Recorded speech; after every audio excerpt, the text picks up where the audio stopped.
अस्सलाम वालेकुम रीडर्स कैसे हैं आप लोग सब। उम्मीद है खैरियत से होंगे और खुशहाल होंगे। परसों रात मैं 3 बजे सोई थी और आज सुबह परसों कल रात के लिए 3 बजे सोई, सुबह उठ गई फिर 6 पौने 6 के करीब और अब तक मैं नहीं सोई और जॉब पे गई थी। जॉब से आई, अब मैं नॉवल रिकॉर्ड कर रही हूँ और अच्छे बच्चों की तरह आप लोगों ने इस पर अच्छा सा रिस्पॉन्स दिखाना है। नहीं दिखाया तो मैं बहुत मारूंगी। और उम्मीद है आप सबने नमाज पढ़ ली होगी, दुआ कर ली होगी, हर चीज़ से फ्री होकर अब आप लोग आकर नॉवल पढ़ रहे हैं। तो मिलकर स्टार्ट करते हैं।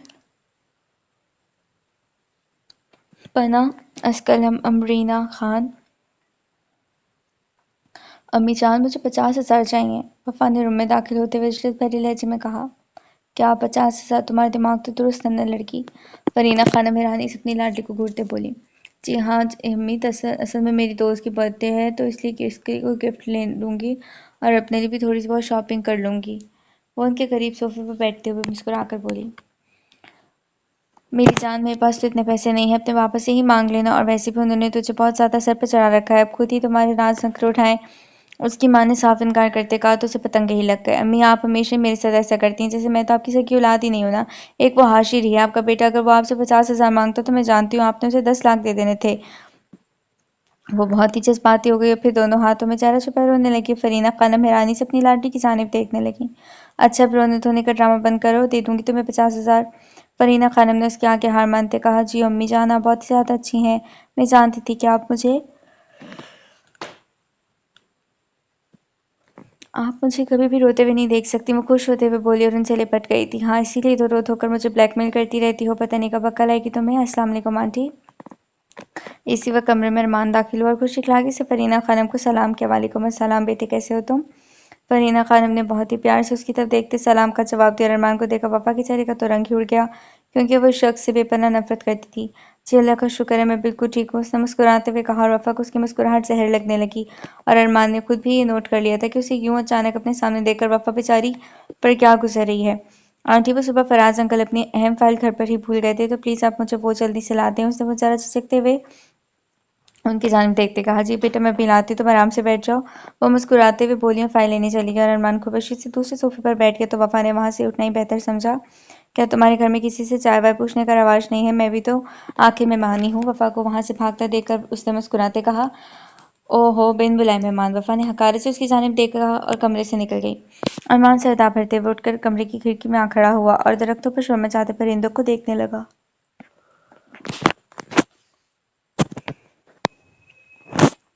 आज से 20 साल पहले अरमान के वालिदैन का कार रोड एक्सीडेंट में इंतकाल हो गया था। तब अरमान सिर्फ 4 साल का ही था।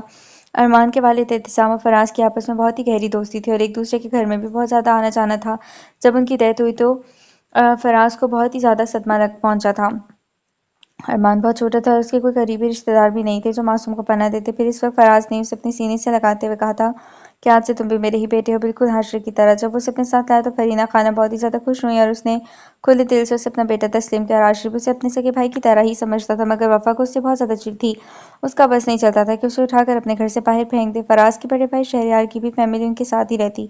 इनके 2 बेटे आमिर और नमान और एक बेटी आयशा थी। इन तीनों की ही अरमान से दोस्ती हो गई और उसकी खूबसूरती जहानत पर रश्क किया करते। बाकी घर वालों का रवैया भी उससे अच्छा था। बस एक वफा ही थी जो हमेशा उसे नीचा दिखाने की कोशिश करती रहती थी और उसके जहर से लिपटे अल्फाज आज भी अरमान के कानों में गूंजते हैं तो उसे बहुत तकलीफ होती है। वो कभी कभी तो फराज से लड़ पड़ती थी और कहती थी कि क्या आपने यतीम खाना खोल रखा है जो हर हरे को उठा कर ले आते हैं। तो फराज मुस्कुराते हुए बहुत ही प्यार से उसे समझाता कि नहीं मेरी जान, ऐसा नहीं कहते, वो भी आशिक की तरह तुम्हारा भाई है, इसलिए तुम उसके साथ खेला करो और उसके साथ स्कूल जाया करो। वो उनकी बात काट कर बोली। नहीं, मैं उसके साथ नहीं खेलूंगी, वो बहुत ही गंदे हैं, उसके अम्मी अब्बू को भी नहीं है और आप उन्हें निकालें घर से। और कमरे से बाहर गुजरते अरमान का दिल डूब गया था वफा की ऐसी तल्ख बातें सुनकर। और फराज का अपना दिल भी दहल गया था अपनी बेटी की मुँह से इतनी सी उम्र में ऐसी गुफ्तगू सुन। फराज और फरीना खानम ने उसकी परवरिश बिल्कुल ही अपनी सगी औलाद की तरह की थी। जो आशिक के लिए करते वक्त वही अरमान जो आशिक के लिए करते वही अरमान के लिए भी करते थे। जिस स्कूल कॉलेज में आशिक को एडमिशन दिलवाया, अरमान को भी इसी स्कूल में एडमिशन दिलवाया, मगर वफ़ा अरमान से बहुत ही ज़्यादा जलन महसूस करती थी। वो अरमान के बेडरूम में जाकर उसकी चीज़ें चुरा लेती या फिर वहीं पर ही तोड़ देती। अरमान को खुश होता तो वो देख कर ही नहीं सकती थी, लेकिन वो खामोशी से उसकी नफ़रत सहता रहता, उसकी हक़ारत भरी निगाहें बर्दाश्त करता रहता। वफ़ा जितनी बड़ी होती गई, अरमान के लिए नफ़रत इतनी ही ज़्यादा उसके दिल में बढ़ती गई। वो बचपन से ही पढ़ाई में बहुत ज़हीन था और उसकी ज़हानत उसे मज़ीद आग लगा जाती। जब अरमान ने अपनी एजुकेशन कंप्लीट कर ली तो फराज ने उसे अपने साथ बिज़नेस में शामिल कर लिया और आशिर आला तालीम के लिए बैरून मुल्क अमेरिका चला गया। फराज ने अरमान को भी कहा था कि बेटा, अगर तुम भी भाई के साथ आगे पढ़ना जाना चाहते हो तो मुझे कोई एतराज़ नहीं, बल्कि मुझे तो खुशी ही होगी, लेकिन अरमान ने जाने से साफ इनकार कर दिया। वफ़ा वहीं पर ही अपनी तालीम मुकम्मल कर रही थी और वो आयशा ही के कॉलेज में पढ़ने जाया करते। अरमान बहुत ही ज़्यादा संजीदा तबीयत का मालिक था, हर वक्त बस चुपचाप ही रहता। शायद उसे बचपन में ही लगने वाले इतने बड़े सदमे ने ही ऐसा बना दिया था और कुछ वफ़ा की बिलावजह की नफ़रत का असर था। वो उसे बहुत ज़्यादा अच्छी लगती थी, मगर वो ये नहीं जानता था कि वो उससे इतनी शदीद नफ़रत करती होगी। वफ़ा की नफ़रत दिन-ब-दिन बढ़ती ही चली जा रही थी और वो इसकी नफ़रत सहते-सहते थक गया था। आए रोज़ वो अपने वालिदैन से लड़ती रहती कि उसे अब घर से निकाल दें। ठीक तब वो छोटा था और उसका कोई रिश्तेदार भी नहीं था, इसीलिए आपने उन्हें अपने घर में पनाह दी थी, मगर अब वो जवान हो गया है। आप लोगों ने सारी ज़िंदगी का ठेका ले रखा है क्या? अरमान हर रोज़ उसकी हक़ारत भरी बातें सुनता, फिर चंद ही दिनों में उसने फ़ैसला कर लिया था इस घर से, इस पनाहगाह से हमेशा-हमेशा के लिए जाने का। उसने सोचा कि इससे पहले कि फराज अंकल और फरीना आंटी मुझे जाने का कहें, मैं खुद यहाँ से चला जाता हूँ। इस तरह वो इन दोनों का भरम भी कायम रहेगा और दुःख भी नहीं होगा। उन्होंने मुझे घर से निकाल दिया। उसने अपने लिए घर ढूँढना शुरू कर दिया। उसके अकाउंट्स में इतने पैसे तो जमा हो गए थे कि वो अपना ज़ाती घर खरीद सके। फिर कुछ ही दिनों में उसने अपने लिए एक शानदार घर खरीद लिया और किसी के भी इल्म में ना बगैर वहाँ शिफ्ट हो गया। दिन को अपना ज़रूरी सामान पैक करता रहा और रात को 1 बजे शहरयार हाउस पर हसरत भरी निगाह डालता अपनी मंजिल की तरफ रवाना हो गया। सुबह जब इन सबको मालूम हुआ कि अरमान ये घर छोड़कर चला गया तो फरीना, कानम और फराज बहुत ही ज़्यादा परेशान हो गए। फिर फराज ने उसी वक्त उससे कॉल मिलाई, मेरे बेटे मुझे बताए बगैर तुम कहाँ चले गए हो? उसके कॉल रिसीव करते ही फराज ने बेकरार से लहजे में पूछा। फिर न चाहते हुए भी अरमान को अपने घर का एड्रेस बताना पड़ा और एक ही घंटे के अंदर वहाँ वो पहुँच गए थे। अगर हमसे कोई खता कोताही सरजद हो गई है तो प्लीज़ हमें माफ़ कर दो बेटा। फराज ने नदामत से सर झुकाते हुए कहा तो अरमान के दिल को कुछ हुआ। प्लीज़ अंकल, आप ऐसी बातें बोलकर मुझे शर्मिंदा तो ना करें, क्योंकि आप लोगों की तो बहुत एहसानात हैं मेरी ज़ात पर और मेरी ज़िंदगी पर। मेरी एक एक सांस आपके एहसानमंद रहेगी। इतना कुछ तो मेरे सगे माँ बाप मेरे लिए नहीं कर पाते जितना आपने किया है। अरमान ने मोहब्बत और अकीदत से उसके हाथ अपनी आंखों और लबों पर लगाते हुए कहा, ठीक है बेटा, अगर तुम ऐसा समझते हो तो फिर चलो मेरे साथ अपने घर। उन्होंने अरमान के हाथ मजबूती से थामते हुए मोहब्बत भरे लहजे में कहा, मगर अरमान ने उनके साथ वापस आने से साफ इनकार कर दिया और कहा, आप प्लीज़ मुझे वापस आने के लिए इतना फोर्स ना करें। फिर उसकी जिद के आगे फराज ने हार मानते हुए कहा कि तुम वादा करो कि तुम मेरे साथ ही काम करते रहोगे और हमारे घर भी आते रहोगे। अरमान ने इससे वादा किया तो वो बहुत ही ज़्यादा खुश हो गया था। फिर थोड़ी देर बैठने के बाद चला गया। शहरयार की बीवी सादी अरमान के जाने के बाद बहुत ज़्यादा उदास हो गई थी, मगर जब उसे मालूम हुआ कि वो वफ़ा की वजह से यहाँ से गया है तो वो खुशी से फूले नहीं समा रही थी। उसे हमेशा एक खदशा परेशान रखता था कि फराज वफ़ा की शादी अरमान से ही ना कर दें, क्योंकि वह अरमान से अपनी बेटी आयशा की शादी के ख्वाब देखती रहती थी। इसलिए वो वफ़ा को भी हर वक्त अरमान के खिलाफ वर्गलाती रहती थी और उसकी इतनी शदीद नफरत और अरमान से चिढ़ के पीछे असल हाथ इसकी ताई सादिया का ही था। अब उन्हें अपने बरसों का देखा ख्वाब पूरा होता नजर आ रहा था, लेकिन फिर भी उसके दिल में डर अब भी मौजूद था कि कहीं फराज ज़बरदस्ती वफ़ा का रिश्ता अरमान के साथ तय न कर दें। फिर उसने कुछ सोचकर दूसरे दिन ही अपने बेटे नुमान के लिए वफ़ा का रिश्ता फराज से मांग लिया। नुमान तो खुशी से फूले नहीं समा रहा था। फराज ने कुछ सोच विचार के बाद हाँ कर दी। वफ़ा भी बहुत ज़्यादा खुश थी, शायद उसके दिल की भी यही ख्वाहिश थी। अब बस सादिया को अरमान का इंतज़ार था कि वो जल्दी से आयशा को प्रपोज़ कर दें। आयशा भी अरमान को अपनी तरफ माइल करने की हर मुमकिन कोशिश कर रही थी। वो जब भी वहाँ आता तो वो तैयार होकर उसे मुतासिर करने की कोशिशों में हलकान रहती थी, मगर अरमान ने उस पर कभी कोई ख़ास तवज्जो नहीं दी। सादिया भी उसे नई-नई डिशेज़ बना-बना कर खिलाती थी और वो बस खूबसूरत सी मुस्कुराहट के साथ इसका शुक्रिया अदा करता। वो बहुत अच्छी तरह से जानता था कि उसकी खिदमतें क्यों की जा रही हैं, इतनी आसानी से तो उनके हाथ वो भी नहीं आने वाला था। उसका अंदाज़ा इन दोनों माँ-बेटी को बहुत अच्छी तरह से हो गया था। वैसे यार वफ़ा, तुम्हारा नाम वफ़ा नहीं बल्कि बेवफ़ा होना चाहिए था। वफ़ा की दोस्त सोनिया ने चिंगम चबाते हुए कहा, वो क्यों भला? वफ़ा ने हैरानी से पूछा। वो इसलिए कि जो सलूक तुम अरमान बेचारे के साथ करती हो, बल्कि जो सलूक तुमने उसके साथ किया है ना, उसे घर से बेघर करके, तो इस लिहाज से तो तुम्हें बेवफ़ा ही कहना चाहिए ना। ओह शट अप यार, इस कमीने का तो नाम भी मत लो। ज़हर लगता है वो मुझे। सोनिया की बात पर वो सुलह कर बोली, लेकिन वफ़ा तुम मेरी बात लिख लो। तुझे मोहब्बत भी अरमान से ही होगी, लेकिन देख लेना। सोनिया ने उसे चैलेंज करते हुए मायने खीसी से मुस्कुरा कर कहा, क्या बकवास कर रही हो? तो मुझे मोहब्बत, और वो भी 100% के अरमान से, नेवर। मेरी जान, ऐसा तो मुमकिन ही नहीं। वफ़ा रोज़ ज़ोर ज़ोर से नफ़ी में गर्दन हिलाते हुए उसकी तरफ देख कर कह रही थी, सच में यार वो बहुत ही प्यारा और मुझे तो तुम पर हैरत होती है कि तुम मुझसे इतनी शदीद नफरत कैसे कर लेती है। और कसम से वफ़ा, अरमान जैसा लड़का ही मेरा आइडियल है। इसने बहुत ही संजीदगी से वफ़ा की तरफ देखते हुए कहा। तो तुम ऐसे क्यों नहीं करती? अरमान से ही शादी कर लो। वफ़ा ने सुलह कर कहा, हाँ ज़रूर करती अगर वो मुझे पसंद करता तो। सोनिया ने हसरत भरे लहजे में कहा, देखो सोनी, तुम मुझसे 10 बार भी निकाह पढ़वा लो मेरी बला से, मगर प्लीज़ इसका जिक्र कम अज़ कम मुझसे ना किया करो।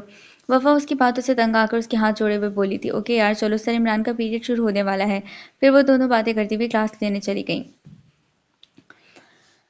अरमान को फराज ने कहा कि तुम वफ़ा को कॉलेज से लेने चले जाओ। उसके साथ आज आयशा भी नहीं थी और फराज खुद भी बहुत ही अहम मीटिंग में था, तो न चाहते हुए भी अरमान को जाना पड़ा। जब वो कॉलेज के सामने पहुंचा तो वफ़ा मेन गेट पर जिमी नामी लड़के से हंस कर बातें कर रही थी। मंजर अरमान का खून खुला गया। वफ़ा पर इससे इतना गुस्सा कभी भी नहीं आया था जितना उसे इस वक्त आ रहा था। वो अपने बर्दिश हाथ पर काबू पाता आगे बढ़ा, उसके करीब जाकर नम लहजे में बोला, वफ़ा चलो मैं तुम्हें घर ड्रॉप कर दूँ। वफ़ा ने चौंक कर उसकी जानिब देखा, फिर नागवार लहजे में बोली, तुम जाओ मैं खुद चली जाऊंगी।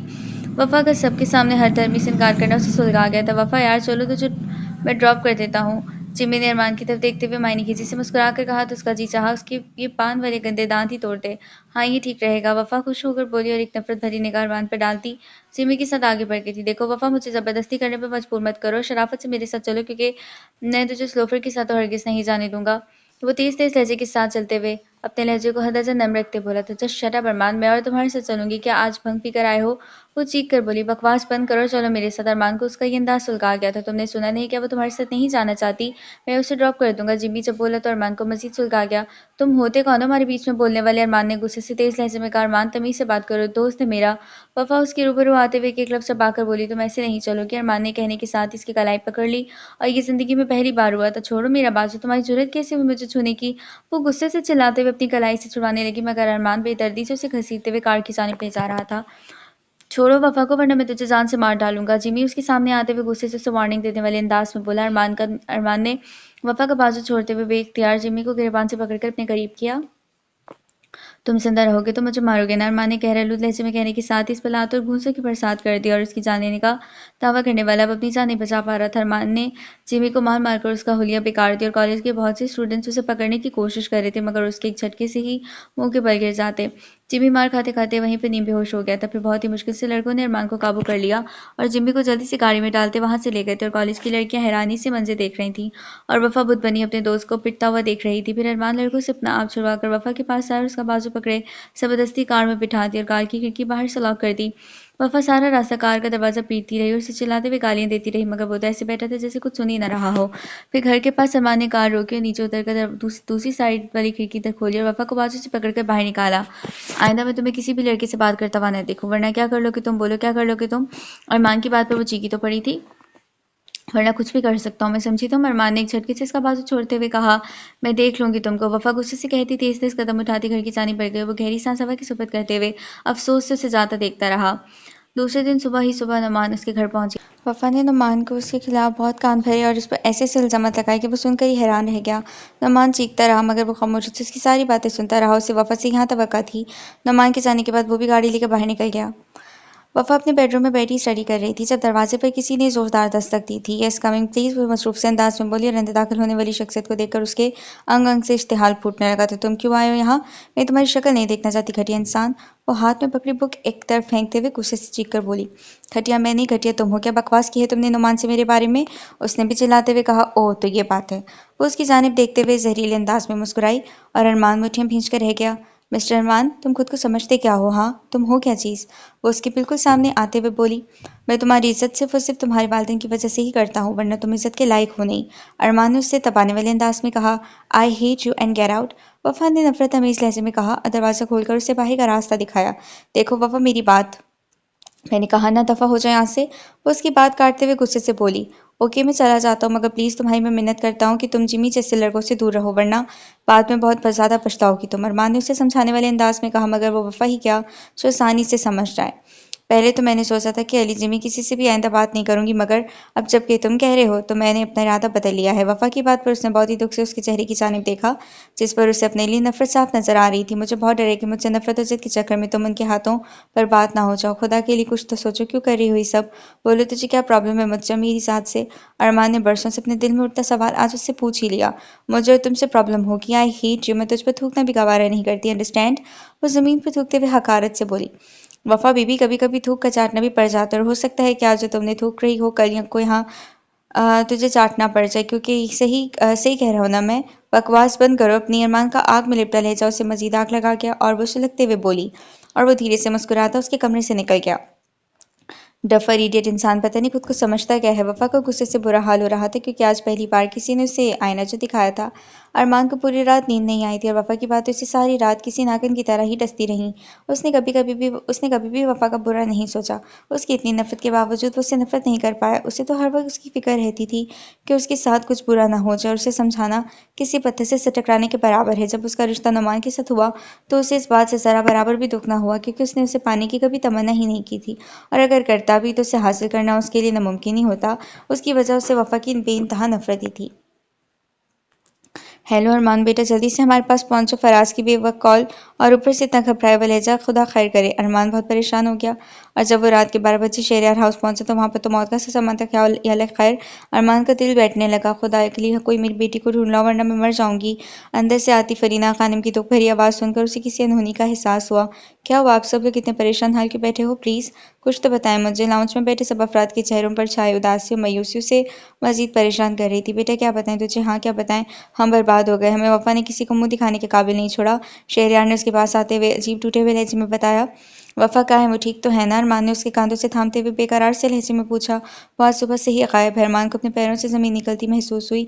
या अल्लाह, मेरे बाप जैसे इतने शफीक इंसान के साथ ये सब क्या हो गया? सब सोचते हुए बेख्तियार अरमान की आंखें भी नम हो गईं।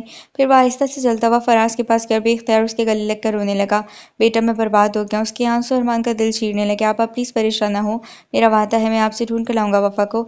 अरमान ने उसके हाथ थाम कर अपने लबों से लगाते हुए उसे तसल्ली देने वाले अंदाज में कहा। फिर वो सारी रात उसे जगह जगह ढूंढता रहा। ये तुमने क्या कर दिया वफा? मैं मना भी करता था ना तुम्हें, मगर इस वक्त तुमने मेरी एक भी ना सुनी। आज कर दिया ना अपने माँ बाप की इज्जत को नीलाम। अब कहाँ ढूंढूं मैं तुम्हें?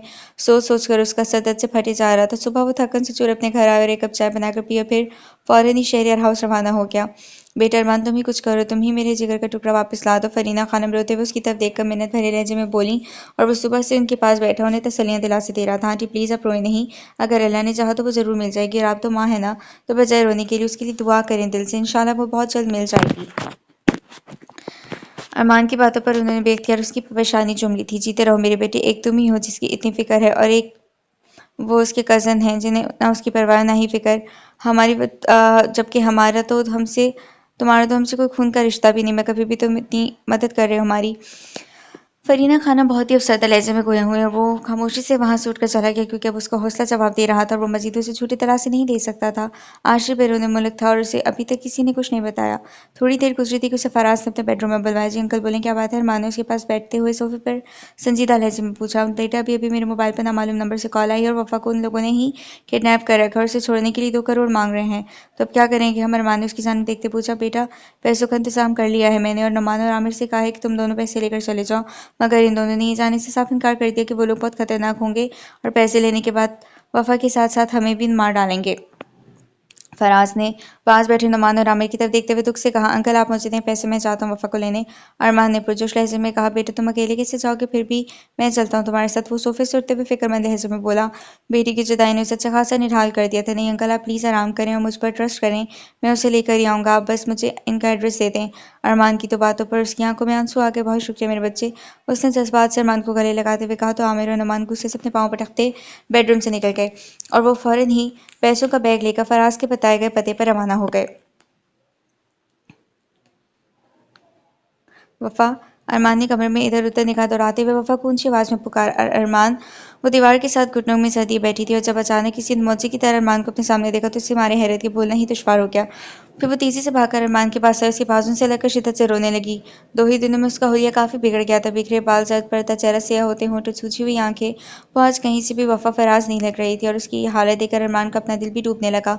अरमान प्लीज मुझे यहाँ से लेकर चलो, ये लोग बहुत ही बुरे और जालिम हैं, खुदा के लिए चलो यहाँ से। वो बुत बने अरमान का बाजू जोर जोर से थामते हुए सिसक कर बोली। फिर अरमान ने उसकी जानिब देखते हुए इस बात में सर हिलाया और उसका बाजू थामते मुअत्तत अंदाज में इधर उधर देखते हुए बाहर निकल गया। वो बाकाई किसी मस्मत के खामोशी से सर झुकाए उसके साथ चल रही थी। अगले 1 घंटे बाद वो अपनी माँ के सीने से लगकर सिसक रही थी। क्या हश्र कर दिया इन जालिमों ने मेरी बेटी का, अल्लाह बर्बाद करे, कभी भी जिंदगी में सुकून नसीब ना हो इन बेगैरतों को। वो एक माँ थी और अपनी नाजुक वाली बेटी को इस हाल में देखकर खुद ब खुद उनके दिल से बददुआएं निकल रही थीं। फिर थोड़ी देर बाद ही वो अपनी माँ की गोद में नीं बेहोश हो गई। अम्मी खुदा के लिए मुझे बचा लें, बाबा और ताईजान को कोई भी गलत फैसला करने से रोक लें। मैं बिल्कुल ही बेकसूर हूँ, प्लीज़ अम्मी मुझे बचा लें। उन्होंने मेरे साथ कुछ भी गलत नहीं किया, आपके सर की कसम। अम्मी वफ़ा को होश आने के बाद जब पता चला कि बेकसूर होते हुए भी मुझे कसूरवार ठहराया जा रहा है तो वो रो रो कर फरीना खानम को अपनी पाक दामनी की वजाहतें देने लगी, मगर वो वफ़ा से भी ज़्यादा बेबस और लाचार थी। वो अपनी जान से भी ज़्यादा प्यार करती थी उससे। आशिफ भी वापस आ गया, क्योंकि उससे जब अपने तायाजान का फैसला सुना तो तड़प गया और एक सेकंड भी सही के बिना वापस आ गया। नहीं तायाजान, मैं अपनी बहन को हरगिज़ मारने की इजाज़त नहीं दूंगा, फैसला आपका सरासर गलत है। वो शहरयार की जानिब देखते हुए बहुत ही अटल लहजे में बोले, देखो बेटा, हमारी भी वो प्यारी है, मेरी भी वो जिगर का टुकड़ा, मगर बेटा जब दूसरे की बेटी के साथ कुछ ऐसा हो तो हम ऐसा फैसला ही करते हैं। और आज हमारे अपने खानदान के बच्चे के साथ ऐसा हुआ और अगर हमने इसे माफ़ कर दिया तो फिर लोग भी हमारा कोई हुक्म, कोई भी फैसला नहीं मानेंगे। इसीलिए तुम समझने की कोशिश करो, हम बहुत मजबूर हैं। ये क्या बात हो गई भला? किडनैप हुई थी वो? खुद भाग कर थोड़ी गई थी। वो उसके कांधों पर अपने हाथों का दबाव देते हुए उसे समझाने वाले अंदाज में कह रहा था। वो इतने तालीम याफ्ता होकर भी वहीं जाहिलाना रस्म और रवाज पर अमल करने वाले लोग थे और आशिक को अफसोस हो रहा था कि बाशऊर होकर भी वही जागीरदारों वाली जाहिलियत का लबादा ओढ़े हुए हैं। बेटा, अब तुम भूल जाओ कि तुम्हारी कोई बहन भी थी, फराज ने अपने दिल पर पत्थर रखते हुए कहा, वरना वो अच्छी तरह से जानता था कि अगर वफा को कुछ हुआ तो वो खुद भी जिंदा नहीं रहेगा। अपने बाबा की बात सुनकर बेख्तियार उसकी आंखों से आंसू बहने लगे।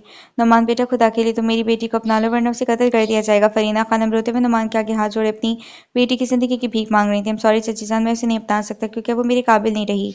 वो सख्त लहजे में कहता बेडरूम से निकल कर फरीना खानम वहीं जमीन पर बैठती चली गई।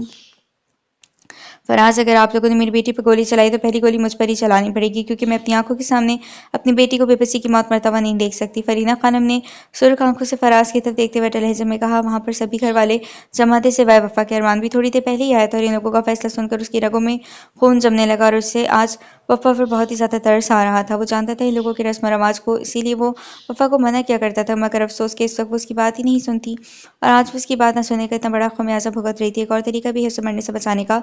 शहरयार ने अचानक कुछ सोचते हुए सबकी जानिब देखकर कहा, क्या तरीका? आशा ने बेचैनी से पूछा और उसके साथ बैठी फरीना खानम के चेहरे पर भी यही सवाल था। हम इसका कुरान के साथ निकाह कर देते हैं। शहरयार खान की बात पर सबको अर्श हिलता हुआ महसूस हुआ। ये आप क्या कह रहे हैं तायाजान? आशिर को हैरानी का झटका लगा। हाँ बेटा, बस यही तरीका है उसे जिंदा रखने का, क्योंकि कोई और तो अब इससे शादी करेगा नहीं, इसलिए इसका कुरान के साथ निकाह करके एक अलग रूम दे देंगे जहाँ पे बस इबादत ही करती रहेगी। शहरयार खान का फैसला सुनकर सब कुछ पल कुछ बोल ही ना पाए। ठीक है भाई, अब जैसा मुनासिब समझे। फराज टूटे लहजे में कहता बोझिल कदमों के साथ वहां से चला गया। वफा को जब इस नए फैसले का इल्म हुआ तो उसने अपनी माँ से बस इतना कहा, उससे तो बेहतर था कि ये लोग मुझे जान से ही मार देते, मुझे बेदर्दी से कत्ल कर देते, मगर ये जुल्म ना करते। उसकी बात पर फरीना खानम ने तड़प कर उसे अपने सीने में भींच लिया। अरमान को इनका फैसला बहुत ही नागवार गुजरा और उसे नुमान की पूरी फैमिली पर ही शदीद गुस्सा आ रहा था कि बुरे वक्त उसका साथ देते, उस पर एतबार करते, मगर उन्होंने उससे हर नाता ही तोड़ लिया। क्या खून के रिश्ते इतने कमजोर होते हैं कि जरा सी टेस्ट से टूट जाए? और नुमान पे तो उसका बस नहीं चल रहा था कि उसे जान से ही मार डाले, जिसकी वजह से उसकी मासूम और बेगुनाह लड़की की जिंदगी बर्बाद हो रही थी। क्या था जो उसे अपने नाम की पनाह दे देता और जुल्म से बचा लेता। शाम के वक्त किसका निकाह हो रहा था, सब तमाशे बने लाउंज में थे, सिर्फ इसके वालिदैन, इसका भाई और अरमानी थे जिनके चेहरों पर उदासी साफ नजर आ रही थी। थोड़ी देर बाद ही काजी कुरान पाक उठाए आ गया और सादिया भाग कर वफा को ले आई थी। बड़ी सी सफेद चादर ओढ़े और वो आज कफन में लिपटी लाश लग रही थी। उसने सबकी तरफ मशकूक शिकवा करने निगाहों से देखा और अरमान पर तो उसकी नजर टिक सी गई और उसे आज वफा की जानिब देखा भी नहीं जा रहा था। फिर काजी साहब ने आगे बढ़कर कुरान पाक इसकी गोद में रखा तो वो बेख्तियार कुरान पाक को अपने सीने से लगाए शिद्दत से रोने लगी और उसके ये आंसू अरमान के दिल को जख्मी कर रहे थे। पर मजीद इससे वहां रुकना दुश्वार हो गया और वो भागता हुआ वहां से चला गया। काश कि आज मैं तुम्हारे लिए कुछ कर सकता वफा, काश कि मैं तुझे जुल्म से बचा लेता, मगर नहीं, मैंने कहा हरगिज नहीं करने दूंगा, क्योंकि मैं तुम्हें हर अपने नाम की पनाह और अपने नाम का तहफ़्फ़ुज़ दूंगा। वो अचानक एक फैसला करते बेकरारी जिंदगी की तरफ भागा, कहीं देर न हो जाए। वफा बीबी, आपको कुरान पाक के साथ निकाह कबूल है? नहीं मौलवी साहब, प्लीज रुक जाएं। अरमान ने लाउंज में दाखिल होते हुए ऊंची आवाज में हाथ उठाकर कहा तो सबने हैरानी से उसकी तरफ सवालिया नजरों से देखा। आप उसका निकाह कुरान पाक से नहीं बल्कि मुझसे कर दें। अरमान की बात पर सबने ही चौंक कर उसकी तरफ देखा। क्या बकवास कर रहे हो तुम? शहरयार खान को इसका फैसला काफी नागवार गुजरा। मैं ठीक कह रहा हूँ, अगर आप लोग इसे पनाह नहीं दे सकते तो मैं दूंगा मैं उसे पनाह उससे निकाह करके अपनी बीवी बनाकर। अरमान की बात पर आशिफ फरीना खानम के चेहरों पर खुशी की लहर दौड़ गई थी। काजी साहब, आप मुझे बताएं कि कुरान में कहाँ लिखा है कि औरत का निकाह कुरान मजीद से करना जायज़ है? सच में बहुत अफसोस हो रहा है मुझे आप पर। उसने जब काजी के पास जाकर उसे आईने दिखाया तो उसने नदामत से सर झुका लिया। क्या ये तुम्हारा अटल फैसला है अरमान? शहरयार खान ने इसके करीब आकर संजीदा लहजे में पूछा। जी बिल्कुल, ही मेरा अटल फैसला ही है और आप लोग जितना मर्जी जोर लगा लें, मगर मैं अपना फैसला बदलने वाला हरगिज नहीं हूँ। अरमान ने उसकी आंखों में झांकते हुए मजबूत लहजे में कहा तो शहरयार खान को यकीन हो गया कि वो अपने फैसले से हटने वाला नहीं। मैं माफ़ी चाहता हूँ शहरयार साहब, मैं इसका निकाह कुरान पाक से हरगिज़ नहीं कर सकता। हाँ, अगर अरमान बेटे से करना है तो जी बिस्मिल्लाह करें, मुझे कोई एतराज़ नहीं, बल्कि आप लोगों को भी खुश हो जाना चाहिए। काजी ने शहरयार खान को समझाने की कोशिश करते कहा, ठीक है अरमान, मगर मेरी एक बात कान खोलकर सुन लो। शहरयार खान ने अरमान की तरफ देखते कहा, तुझे वफा को हम कभी भी इस घर में वापस नहीं आने देंगे और तुम्हें नौकरी भी छोड़नी होगी। आज के बाद तुम दोनों हमसे कोई रब्ता नहीं रखोगे। शहरयार खान समझ रहा था कि इसकी इस तरह की बात वो अपना फैसला बदलेगा, क्योंकि बैंक बैलेंस और इतनी सारी ऐश छोड़कर जाना इतना आसान नहीं। मुझे मंजूर है। फरीना खानम का दिल चाहे अजीम इंसान के पैर चूम ले, जिसने उनकी बेटी की जिंदगी बचा ली। फराज को भी अपने दिल से बोझ से रखता हुआ महसूस हुआ। वो तो पहले भी अपने भाई के फैसले की वजह से ही खामोश था, लेकिन सादी और आयशा को अरमान का फैसला सीने पर घूंसे की तरह ही पड़ा था। उनका बरसों का ख्वाब पल भर में चिकनाचूर हो गया और अरमान को अरमान से बहुत ही ज्यादा जेलसी फील होने लगी थी और वो पछता रहा था। मगर वो अच्छी तरह से जानता था कि इसके पछतावे का कोई फायदा नहीं होने वाला था, क्योंकि वो उसी पल ही अरमान के नाम हो चुकी थी। निकाह के बाद काजी चला गया, जाते हुए अरमान का शुक्रिया अदा किया था कि तुमने मुझे बहुत ही बड़े गुनाह से बचा लिया। फिर जब आशिर ने देखा कि दायर शहरियार की फैमिली गुस्से से वहां से वॉकआउट कर गई है, तो वो बेकरारी से वफा के पास सर अपने सीने से लगा लिया। वो उसकी कुशादा पेशानी में सीने में मुंह छुपाकर सिसकने लगी। फराज और फरीना खानम ने भी उसे अपनी सीने से लगाकर जी भर के प्यार किया और अरमान का शुक्रिया अदा करने के लिए उन्हें अल्फाज ही नहीं मिल रहे थे।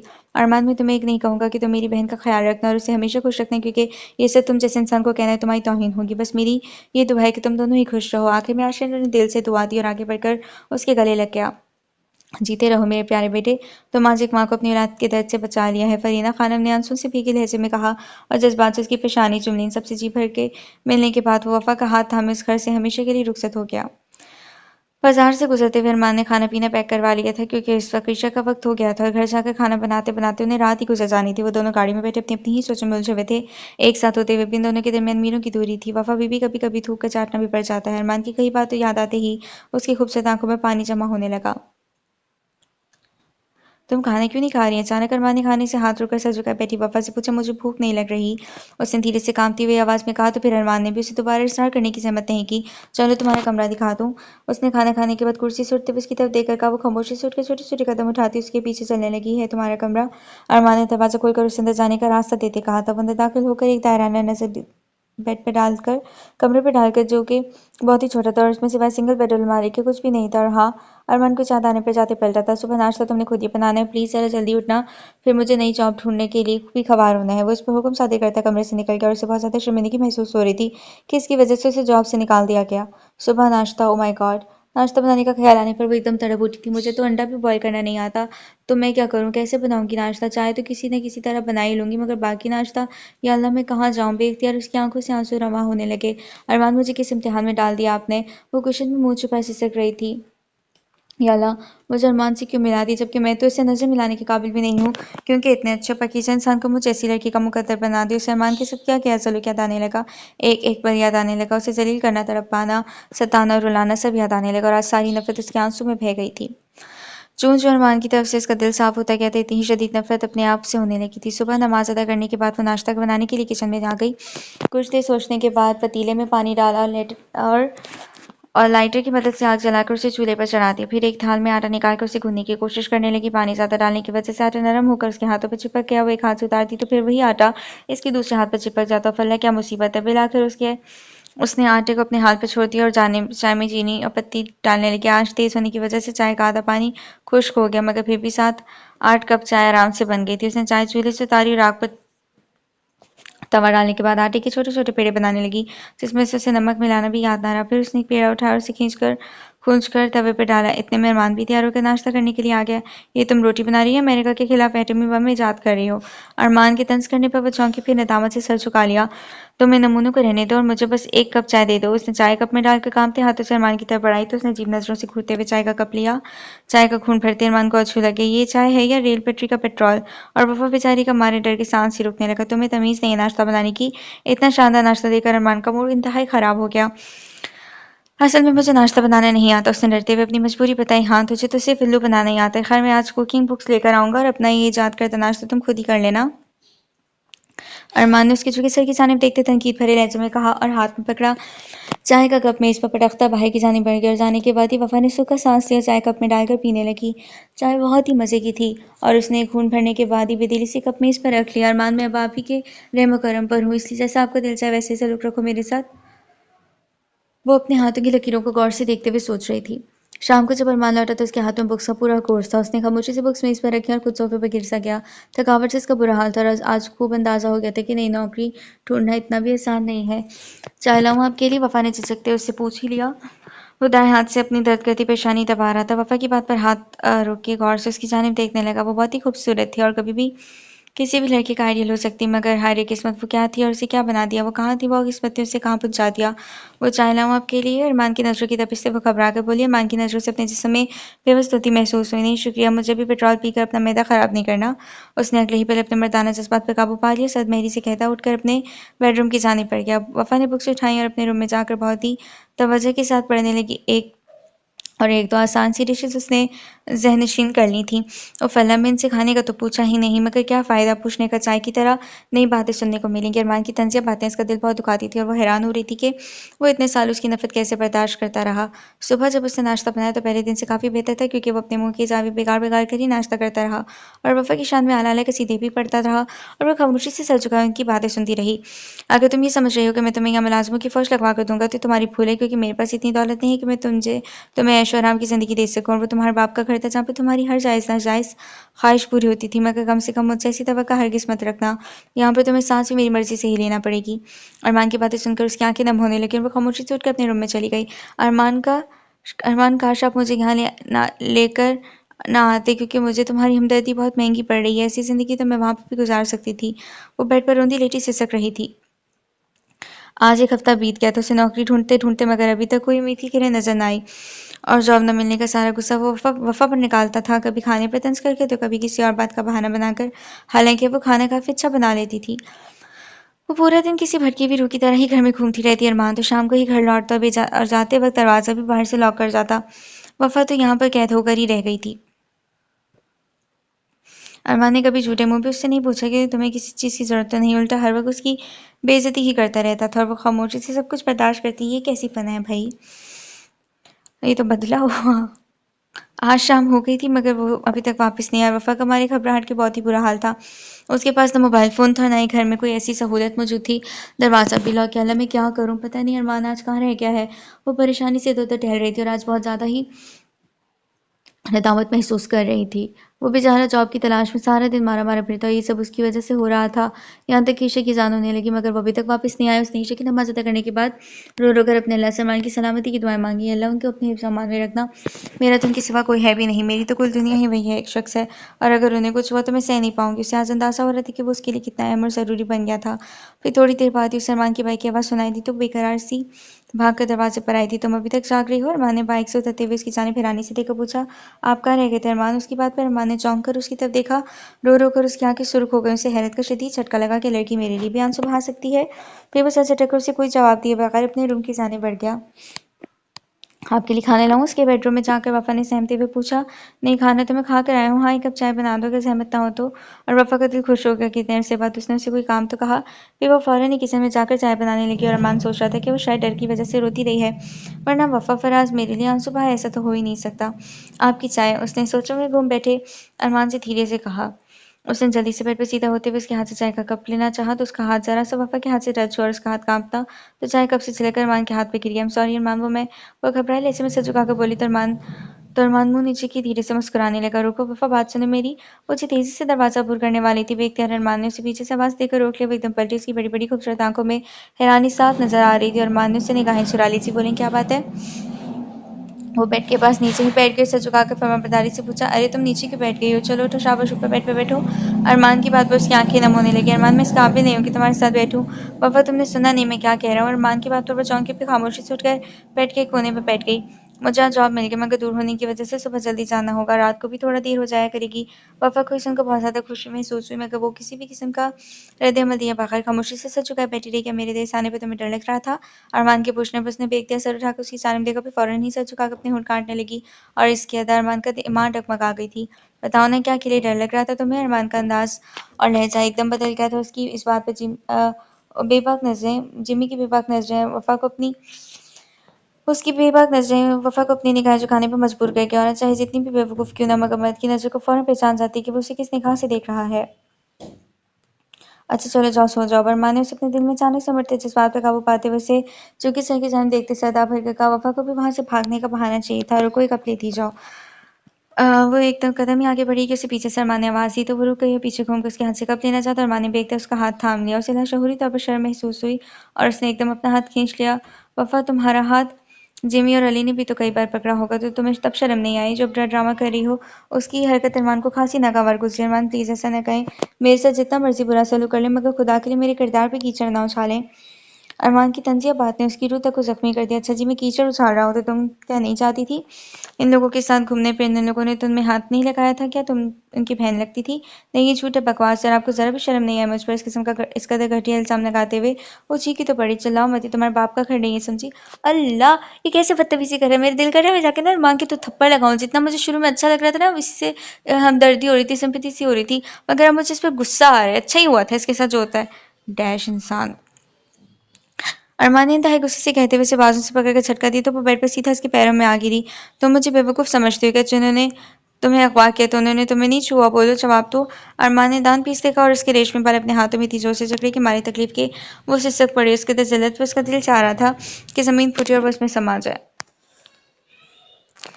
मैं कसम खाती हूँ, इन लोगों ने मेरे साथ ऐसा कुछ भी नहीं किया और अगर मेरे साथ वहाँ पे कुछ भी गलत होता तो मैं वहीं पर ही अपनी जान देती थी, मगर सिलो तो बदनामी दामन में लेकर वापसी ना आती क्योंकि मैं लाख बुरी सही मगर मैं बदकिरदार नहीं हूँ। मैं नहीं हूँ बदकिरदार। बात करते हुए आंसुओं से उसे अपने हलक बदलते महसूस हो रहे थे। बात अरमान खुद भी बहुत अच्छी तरह जानता था कि वो जैसी भी थी मगर बदकिरदार नहीं थी, मगर आज उसे सिसकता हुआ देखकर उसे सुकून मिल रहा था। उससे तड़वा कर उसे मजा आ रहा था, राहत मिल रही थी। उसे हमेशा से उसके साथ बुरा सलूक किया था, सारी जिंदगी उसे धुतकारती रही थी और आज किस्मत की सितम जरीफी देखो कि वो उसके कदमों में बड़ी सिसक रही थी, तड़प रही थी। और अगर वो चाहता तो उसी पल से सारी नफरत का हिसाब ले सकता था, अपने के कांसों का बदला ले सकता था, उससे चूर चूर करके ज़मीन पर फेंक सकता था, मगर वो किसी मजबूर बेबस इंसान की मजबूरी से हरगिज़ फ़ायदा नहीं उठाना चाहता था। फिर एक झटके से उसने वफ़ा के पाल छोड़ दी तो वो मुंह पर हाथ रख के अपनी सिसकी रोकती वहाँ से भाग गई थी। सुबह उसकी आँख काफ़ी लेट खुली थी, तब तक वो नाश्ता किए बिना ही जा चुका था। अरमान की बातें सारी रात उसे तड़पाती रही थी। वो अपने वालिदैन को याद करके रोती रही। बहुत ही मुश्किल से उसे थोड़ी सी नींद आई थी और जब वो सुबह उठी तो उसकी तबीयत अच्छी खासी बोझिल सी थी और पूरे जिस्म में दर्द महसूस हो रहा था। जब उसने देखा कि अरमान जा चुका है तो वो बेडरूम में आकर बेड पर गिर पड़ी और कुशन उठा के अपने चेहरे पर रख लिया। थोड़ी देर बाद ही उसे इतना शदीद बुखार हो गया कि वो हिलने के काबिल भी न रही। अम्मी बाबा, वो मदहोशी में ऊँघते हुए अपने माँ बाप को पुकार रही थी। अरमान मगरिब के बाद ही लौट आया तो उसे हैरत का शदीद झटका लगा कि वो आज पहली बार उसे दरवाजे पर अपना इंतजार करते हुए नहीं मिली थी। शायद वो रात वाली लड़ाई की वजह से नाराज हो गई है। मैंने भी तो हद कर दी थी। अब उसे सोच कर ही नदामत महसूस हो रही थी। कुछ पल तो वो लाउंज में बैठा उसका इंतजार करता रहा, मगर वो ना आई तो उसे तशवीश हुई और वो आहिस्ता से कदम उठाकर उसके बेडरूम की तरफ आ गया। रूम का दरवाजा खोलते ही वो बुरी तरह चौंक गया क्योंकि वफ़ा बेड पर औंधी पड़ी कांप रही थी। वफ़ा, वो बेकरारी से बेड के पास आया और होशो हवास से बेगाना पड़ी वफ़ा को सीधा करना चाहा तो उसे ऐसा महसूस हुआ जैसे उसने जलते हुए तवे को छू लिया हो। ओह माय गॉड, उसे तो बहुत ही तेज बुखार है। वफ़ा वफ़ा प्लीज़ आंखें खोलो। अरमान उसे सीधा कि उसका चेहरा थपथपाते हुए परेशानी से उसे आवाज़ें देते हुए होश में लाने की कोशिश कर रहा था। बुखार की तपिश से उसका चेहरा लाल टमाटर की मांद हो गया था। पूरा जिस्म आग की तरह झुलस रहा था और आंखों के नीचे स्याह हल्के पड़ गए थे। आज पहली बार वो उसे इतना करीब और गौर से देख रहा था। कुछ देर वो परेशानी में अपने बालों में हाथ उलझा कुछ सोचता रहा, फिर एकदम वफ़ा को अपने बाजू में उठाता अपने बेडरूम में लेकर आया। आहिस्ता से उसे बेड पर लिटाया और उस पर हाथ पास पड़ा लिहाफ डालता रूम से बाहर आ गया और अपनी बाइक लेकर डॉक्टर को बुलवाने चला गया। परेशानी इतनी थी कि घर का दरवाज़ा लॉक करना भी भूल गया, जो आज से पहले कभी नहीं भूला था।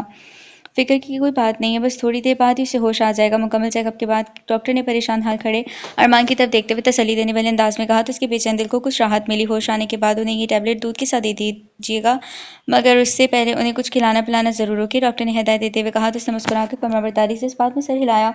और एक और बात, वो जाते हुए पढ़ना था उसे हर किस्म की टेंशन और डिप्रेशन से दूर रखना और जब तक ये मुकम्मल सेहतियाब नहीं हो जाती तो तब तक इसका बहुत ज़्यादा ख्याल रखना। डॉक्टर की बात पर अरमान ने नदामत से सर झुका लिया क्योंकि वो अच्छे से जानता था कि उसकी ये हालत क्यों हुई है।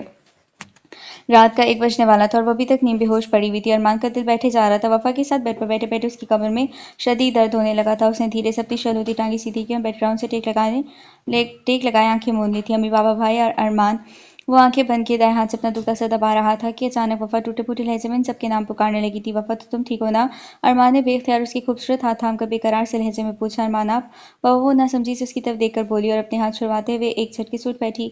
वो हैरान हो रही थी कि वो उसके बेड पर इसके पहलू में कैसे सो गई थी। अपने ज़हन पर जोर डालते हुए वो सोच रही थी कि वो यहाँ तक पहुंची कैसे। वफ़ा तुम ठीक तो हो ना? प्लीज़ बताओ मुझे। अरमान ने सोची-समझी वफ़ा से फ़िक्रमंदी से पूछा तो उसने चौंक कर अरमान की तरफ देखा। फिर उसे सब कुछ याद आ गया था कि सुबह को उसकी तबीयत बहुत ज़्यादा ख़राब थी और वो होशो हवास से बेगाना हो गई। मैं अरमान के बेड पर मेरी खैर तो नहीं आज? वो घबरा कर बेड से उठने लगी। वफ़ा कहाँ जा रही हो? प्लीज़ बैठो क्योंकि तुम्हारी तबीयत ठीक नहीं है।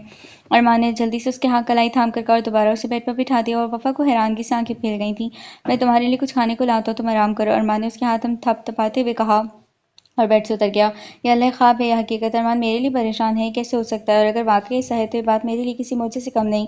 उसकी समझ में नहीं आ रहा था कि ये सब क्या हो रहा है। इतने में अरमान भी खाने की ट्रे उठाए बेडरूम में दाखिल हुआ और वो जल्दी से उठकर बैठ गई थी। तुम ये खाना खाओ, मैं अभी आता हूँ। वो बिना उसकी जानिब देखे बोला और खाने की ट्रे उसके आगे रखता खाने की ट्रे उसके आगे रखता खुद रूम से बाहर चला गया। वो रोटी के छोटे-छोटे नवाले बनाकर सालन के साथ खाने लगी। 2-4 नवालों के लेने के बाद उसका दिल खाने से भर गया और वो बेतीली सी ट्रे एक तरफ रखती बेड से उतरने ही लगी थी कि अरमान आ गया। अरे तुम कहाँ जा रही हो? बैठो, मैं तुम्हें टैबलेट दे देता हूँ। अरमान के कहने पर वो दोबारा बेड पर आ गई। वो उसके लिए दूध गर्म करके लाया था।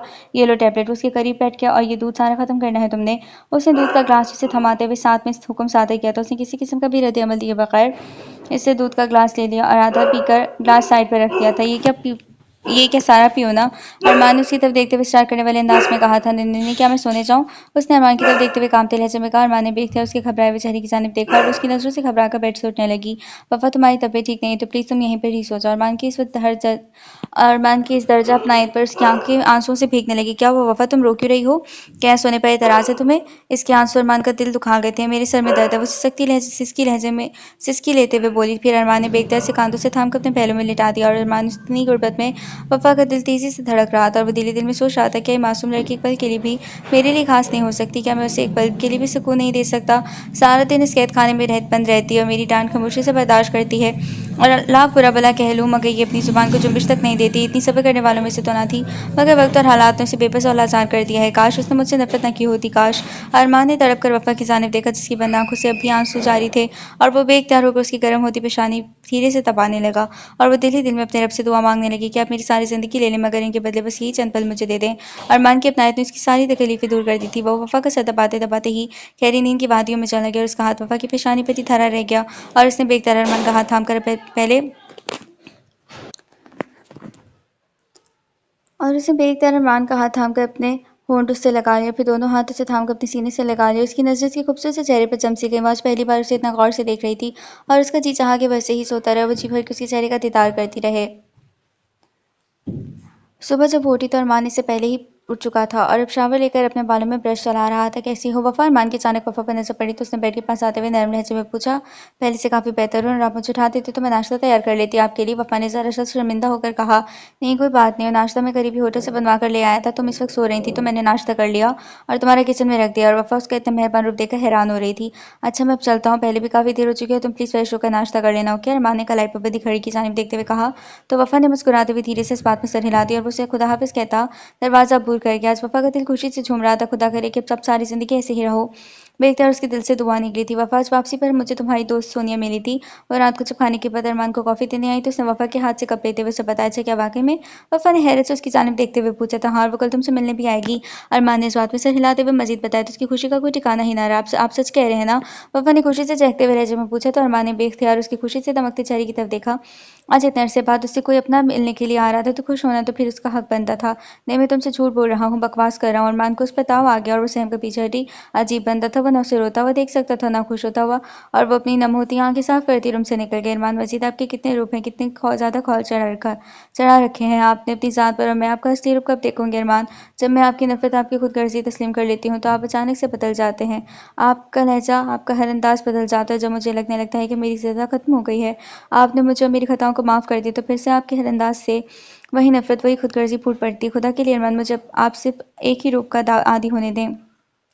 अगर आपने मुझसे ही नफरत करनी है तो प्लीज़ मुझसे हमदर्दी ना किया करो क्योंकि बाद में आपकी हमदर्दी मुझे बहुत ही महंगी पड़ती है। मुझे उसकी आंसू की सूरत तकलीफ की सूरत में बहुत ही अजियतनाक कीमत चुकानी पड़ती है। मुझे आप 2 कश्तों का मुसाफिर ना बनाओ अरमान, वरना मैं डूब जाऊंगी। और अगर आपने मेरे जिगर में तीर उतार नहीं है तो प्लीज़ एक ही बार में उतार लो। यूं मगर किस्तों में मुझे तीर ना मारो क्योंकि मुझे ज़्यादा तकलीफ होती है, अजियत होती है। वफ़ा अपने बिस्तर पर रोंदी पड़ी सिसक रही थी और उसे अंदाज़ा हो रहा था कि अरमान ने जो चंद पल उससे अच्छा सलूक किया था तो वो सिर्फ हमदर्दी में किया था और वो न जाने क्या समझ बैठी थी और अब उसी हमदर्दी का ख़मियाज़ा भुगत रही थी। मेरी जान ये तुमने क्या हालत बना रखी है अपनी? अरमान के ऑफिस आने की थोड़ी देर बाद ही सोनिया आ गई थी। अरमान आज पहली ही बार ही दरवाज़ा लॉक करके नहीं गया था और वफ़ा पर निगाह पड़ते ही सोनिया की चीख निकल गई। दूसरी बार नहीं गया था लॉक करके, क्योंकि वो हर वक्त सच संवर के रहने वाली लड़की थी। कभी अपने लिबास पर और जिस्म पर एक दाग तक नहीं लगने देती थी। खूबसूरत घने और लंबे बाल जो हर वक्त उसकी शानों पर ही बिखरे रहते थे, और जब चेहरे पर आवारा लटें आती थीं तो वो एक अदा से उन्हें पीछे झटकती थी। गुलाबी होंठ जिन पर वो लिबास की मैचिंग की लिपस्टिक लगाया करती थी, लंबे लंबे खूबसूरत नाखून जो उसके नरम और मुलायम हाथों को और भी खूबसूरत बना देते थे। मगर अरमान की संगत में वो इन चंद दिनों में ही सरतापा बदल गई थी। उलझे बाल, आंखों के गिर छाया से हल्के जर्द पड़ता चेहरा और हल्के गुलाबी सूट के साथ इसने बड़ी सी सफ़ेद चादर ओढ़ रखी थी और इस हुलिये में कहीं से भी पहले वाली वफ़ा नहीं लग रही थी। और जो पहली नज़र में देखता तो उसे पहचान ही ना पाता। और आज उसने सोनिया के कंधे पर सर रखकर वो सब कुछ बताती जो वो अब तक अकेली ही सहती रही थी। वफ़ा, तुम्हारे साथ इतना कुछ हो गया और तुम अकेले ही मारे दुख के सोनिया से तो कुछ बोला ही नहीं जा रहा था। वो उसके कंधे पर सर रखे सिसक रही थी। प्लीज़ वफ़ा, बस कर दो। पहले भी सफ़ा किस्सा ने तुम्हें बहुत रुलाया है। सोनिया इसकी आंखों से बहते आंसू साफ करते हुए आंसुओं से रोते लहजे में बोली, मगर इसके आंसू में मजीद रवानी आ गई। Sonia please Wafa, please Wafa, please चुप हो जाओ। बेख्तियार सोनिया ने उसको अपने सीने से लगा लिया। पता नहीं किस जुर्म की तुम्हें सज़ा दे रहा है वो। आज से पहले मैंने उसको बहुत अच्छा ही और प्यार करने वाला इंसान समझती थी, मैं भी, और लेकिन दर हकीकत में उसको जान ही नहीं पाई थी, क्योंकि मैं तो बस उसकी ज़ाहिरी शख्सियत से ही मुतासिर थी। इस बात को तो मुझे अंदाज़ा ही नहीं था कि वो अंदर से कितना चालाक और शातिर इंसान है। अब देखो ना, कितना मुखलिस बनकर तुमसे निकाह किया, मुश्किल वक्त में तुम्हारा साथ दिया, फिर यहाँ लाकर किसी फालतू चीज़ की तरह कोने में फेंक दिया। कम से कम उसे ये शर्म तो आनी चाहिए कि इसकी बीवी हो और वो तुम्हारे हकूक़ तो अदा करे, मगर नहीं, वो तो तुम्हें यहाँ लाया ही अपने इंतकाम के लिए था। फिर हकूक़ कहाँ से अदा करता बेशर्म कहीं का। इंतकाम? सोनिया की आखिरी बात पर वफ़ा ने चौंक कर उसकी तरफ देखते हुए कहा था, कैसा इंतकाम सोनी? वफ़ा ने हैरानी से पूछा। वफ़ा, तुम उससे नफ़रत करती थी ना, तो आज उसे मौका मिला है वो तुम्हारी दी हुई नफ़रत तुम्हें लौटा रहा है और अपना इंतकाम लेकर खुद को राहत पहुंचा रहा है। सोनिया की बात पर उसका दिल पहलू में तड़प कर रह गया, और वाकई उसे सोनिया की बात सही लग रही थी, क्योंकि इसे निकाह करके और इस घर में लाकर उसने इसे इंतकाम ही तो लिया था। अच्छा वफ़ा, मैं चलती हूँ, उसकी जानिब देखकर कहा। फिर कब आओगी सोनी? वफ़ा ने उसका हाथ थाम कर बेकरार से लहजे में पूछा। बहुत ही जल्द आऊँगी मेरी जान, और तुम्हारे लिए एक प्यारा सा तोहफ़ा पिलाऊंगी। सोनिया ने मोहब्बत से उसके चेहरे को छूते हुए मुस्कुरा कर कहा, तो वो भी मुस्कुराने लगी। ओके मेरी जान, अपना खाना। सोनिया ने उसका रुखसार चूमते दरवाजे की तरफ बढ़ गई, और वो आज सोनिया से मिलकर अपने आधे गम भूल गई थी। आज इतवार था और अरमान सुबह से ही अपनी बाइक धोने में मसरूफ़ था, और वफ़ा किचन में नाश्ते के बर्तन धो रही थी। बर्तन धोते हुए उसे अचानक याद आया कि रात को अरमान ने उससे अपनी बहुत ही अहम फाइल ढूंढने को कहा था, जो उसने अपने बेडरूम में किसी जगह पर रखी थी, मगर अब वो मिल ही नहीं रही थी। इसीलिए उसने मजबूर होकर वफ़ा से मदद तलब की। उसने जल्दी बर्तन ख़त्म किया और अपने दुपट्टे से हाथ साफ करती अरमान के बेडरूम में चली आई थी। उसका बेडरूम था और उसने हर चीज़ बहुत ही नफासत और सलीके से रखी हुई थी। कमरे की वॉल पर अवेज़ा खूबसूरत तारीखी पेंटिंग्स इसकी खूबसूरती में मज़ीद इजाफा कर रही थी, और हर चीज़ इतनी तरतीब से रखी गई थी कि देखने वाला दंग रह जाता। वफ़ा ने घुटनों के बल बैठकर अलमारी की दराज खोली थी। इसमें बहुत से कागजात पड़े थे, जिन्हें वो उलट पुलट कर देखती और दोबारा अपनी जगह पर रख देती। अगर फ़ाइल न मिली तो आज मेरी खैर नहीं। वफ़ा को ये बात सोचकर ही बहुत ही अभी से खौफ महसूस हो रहा था। इस दराज में एक चाबी पड़ी थी, और वफ़ा ने कुछ सोचते हुए वो चाबी उठाई और दूसरी दराज का लॉक खोल दिया। इस दराज में बहुत से गुलाब के सूखे फूल पड़े थे। वो ये देखकर बहुत हैरान हुई, ये तस्वीर किसकी है? इन फूलों के बीच उल्टी पड़ी तस्वीर देखकर वो और भी ज़्यादा हैरान हुई, और आहिस्ता से उसने वो तस्वीर उठा ली। इसकी बैक साइड पर I love you my life English में लिखा हुआ था, और उर्दू में चंद अशआर भी लिखे थे, जिन्हें वो बहुत ही गौर से पढ़ने लगी। जितनी शिद्दत से उसने मुझे ज़ख्म दिए हैं, इतनी शिद्दत से तो मैंने उसे चाहा भी ना था। मुझसे मेरे सब्र की इंतहा ना पूछ, वो मुझसे लिपट कर रोई भी तो किसी और के लिए। ये किसकी हो सकती है? वो बेचैनी से तस्वीर पलट कर देखने वाली थी कि अचानक किसी ने पीछे से आके उसके हाथ से तस्वीर झपट ली। उसने चौंक कर पीछे देखा तो उसका वहीं सांस रुक गया। अरमान हाथ में तस्वीर लिए शोराबा निगाहों से घूर रहा था। तुम्हारी जुर्रत कैसे हुई मेरी चीज़ों को हाथ लगाने की? वो गुस्से से धारते हुए बोला। फरमान, मैं तो फाइल ढूंढ रही थी। उसने थूक निकलते हुए सफाई पेश की। दफ़ा हो जाए यहाँ से, और अगर आइंदा मैंने तुझे वर्ड लिटरली ओ फुल्ला बारिश हो रही है। अगर आइंदा मैंने तुम्हें अपने बेडरूम के करीब ही देखा तो तुम्हारे टुकड़े टुकड़े कर दूंगा। उसे चिल्लाकर कहने के साथ ही उसे बाजू से पकड़कर बाहर की तरफ धक्का दिया, तो वो अपना तवाज़ुन बरकरार न रख पाई और सीधी दीवार पर जा लगी। अम्मी माँ का नाम उसकी मुँह से सिसकी की सूरत निकला। उसकी पेशानी पर काफ़ी गहरी चोट आई थी, जिससे खून रिसने लगा था, और उसने संगदिल ने एक नज़र उसकी तरफ देखना भी गवारा न किया और बड़े बड़े कदम उठाता रूम से निकल गया, और वो वहीं ज़मीन पर बैठी सिसक रही थी। सुबह जब वो उठी तो उसका सर बहुत ही भारी हो रहा था, और उसने बमुश्किल ही नाश्ता बनाया। अरमान उठ जाए, नाश्ता अब ठंडा हो रहा है। वफ़ा ने उसके बेड के पास जाकर धीरे से कहा, तो अरमान ने झट से आँखें खोलकर उसकी जानिब देखा। उसकी सूजी हुई आँखें देखकर उसे अंदाज़ा हो गया था कि वो बहुत ज़्यादा रोती रही है, और वह हैरान भी हो रहा था कि उसके मना करने के बावजूद उसके रूम में चली आई। लेकिन वो शायद इसकी नफ़रत को ही आजमा रही थी कि शख्स और कितनी शदीद नफ़रत करता है मुझसे। वो उसकी नफ़रत की शिद्दत और इंतहा देखने के लिए ही आई थी। वो अच्छी तरह से जानती थी कि यूँ मना करने के बावजूद भी उसके बेडरूम में जाऊँगी तो वो कोई ऐसा सलूक नहीं करेगा मेरे साथ, मगर कहते हैं ना कि इस चीज़ से ज़्यादा खौफज़दा होता है ना, जब उसके करीब जाता है तो उसका खौफ बिल्कुल ही ख़त्म हो जाता है। और वफ़ा भी शायद इसकी नफ़रत के करीब जाकर उसकी आदी हो गई थी, या फिर आदी होना चाहती थी। तुम जाओ, बस मैं 5 मिनट में तैयार होकर आता हूँ, अरमान ने हाथ से जमाई रुकते हुए नरम लहजे में कहा। तो वफ़ा ने हैरान निगाहों से उसकी जानिब देखा। अरमान, मैं तो आपकी नफ़रत की इंतहा देखने आई थी, और आपका ये नरम लहजा, प्लीज़ मुझ पर चीखो चिल्लाओ, मेरे टुकड़े टुकड़े कर दो, ताकि मुझे भी यकीन हो जाए कि वाकई आप मुझसे मेरी ही नफ़रत का इंतकाम ले रहे हैं। क्या सोच रही हो तुम? अरमान ने सोचों में गुम खड़ी वफ़ा के पास आते हैरानी से पूछा। कुछ भी तो नहीं, वो सोचों के भंवर से बाहर निकलती हुई चौंक कर कहती तेज़ी से दरवाज़ा अबूर कर गई। वफ़ा वफ़ा का नाम उसके लबों पर आता आता ही रह गया। उसका जी चाहा कि उसे रोक ले और उससे अपने कलवले रवैये की माफ़ी मांग ले, मगर शायद अना आड़े आ गई थी और वह सदा भरता वॉशरूम में घुस गया।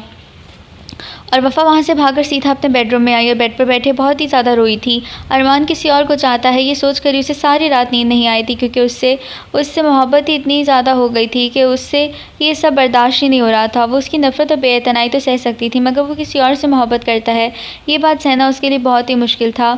मत पूछ सब्र की इंतहा कहाँ तक है, तू सितम कर ले, तेरी ताकत जहाँ तक है। वफ़ा की उम्मीद किसी और को होगी तुझसे, हमको तो देखना है तेरी निगाह कहाँ तक है। तुम हर पर यूँ ना सज़ा दो मुझे, एक बार ही जी भर के रुला दो मुझे। अब आगे। आज दोपहर को जब सोनिया आई और वफ़ा की पेशानी पर ज़ख्म देखकर वो तड़प गई, और उसे अंदाज़ा लगाते हुए एक सेकंड भी नहीं लगाता कि किसकी इनायत है। तुम अभी मेरे साथ डॉक्टर के पास चलो वफ़ा, वो उसका हाथ थाम कर आंसू से भीगे हुए लहजे में बोली। बहुत तकलीफ़ हो रही थी उसे अपनी जान से प्यारी दोस्त को इस हाल में देखकर। नहीं सोनी, मैं ठीक हूँ, तुम प्लीज़ परेशान ना हो। वफ़ा, मैं तुम्हारी कोई बात नहीं सुनूंगी, चलो तुम। वो ज़बरदस्ती उसका हाथ थामे दरवाजे की तरफ बढ़ गई, और वो बेचारी चीखती चिल्लाती रही, उसे अपनी बात समझाने की कोशिश करती रही, मगर उसने तो जैसे अपने कानों में रुई डाल रखी थी। देखो सोनिया, अगर अरमान को पता चला तो वो मुझे मार डालेगा, प्लीज़ यार तो मेरी मजबूरी समझने की कोशिश करो। तो मार डाले, पहले भी कौन सा जिंदों में रखा हुआ है। वफ़ा की बात पर सोनिया ने तब कर कहा था, और उसकी बात ने वफ़ा को चुप लगा दी थी, और फिर वो खामोशी से उसके साथ चलने लगी।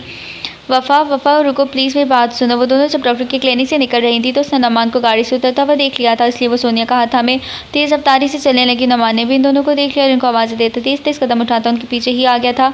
वफ़ा, मेरी बात सुनो, वो उसके सामने आते हुए फूली हुई सांसों के साथ बोला, तो मजबूरन वफ़ा को भी अपने बढ़ते हुए कदम रोकना पड़े, वरना उसने बुरी तरह नमान से टकरा जाना था। तुम क्यों आए हो मेरे पीछे, वो चिल्लाकर बोली थी। जितनी नफरत नगावारी से अरमान से होकर देखती अरमान को देखकर होती थी ना, आज इससे भी ज़्यादा नफरत और नगावारी से नमान को देखकर सामने पाकर महसूस हो रही थी। और सोनिया को भी उसे देखकर बहुत गुस्सा आ रहा था, क्योंकि वफ़ा उसी शख्स की वजह से ही इस हाल को पहुंची थी। अगर वो उसे इस तक अपना लेता तो आज वो अरमान के रहमो करम पर नहीं होती।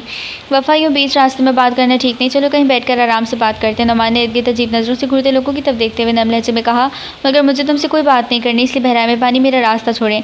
वफ़ा ने उसे अपने आगे से हटने का इशारा करते खांसी नागवार लहजे में कहा, अच्छा ठीक है, ना करो मुझसे बात, मगर प्लीज़ तुम दोनों मेरे साथ चलो, मैं ड्रॉप कर देता हूँ। इतनी तेज़ धूप में कहाँ प्राइवेट धक्के खाती फिरोगी।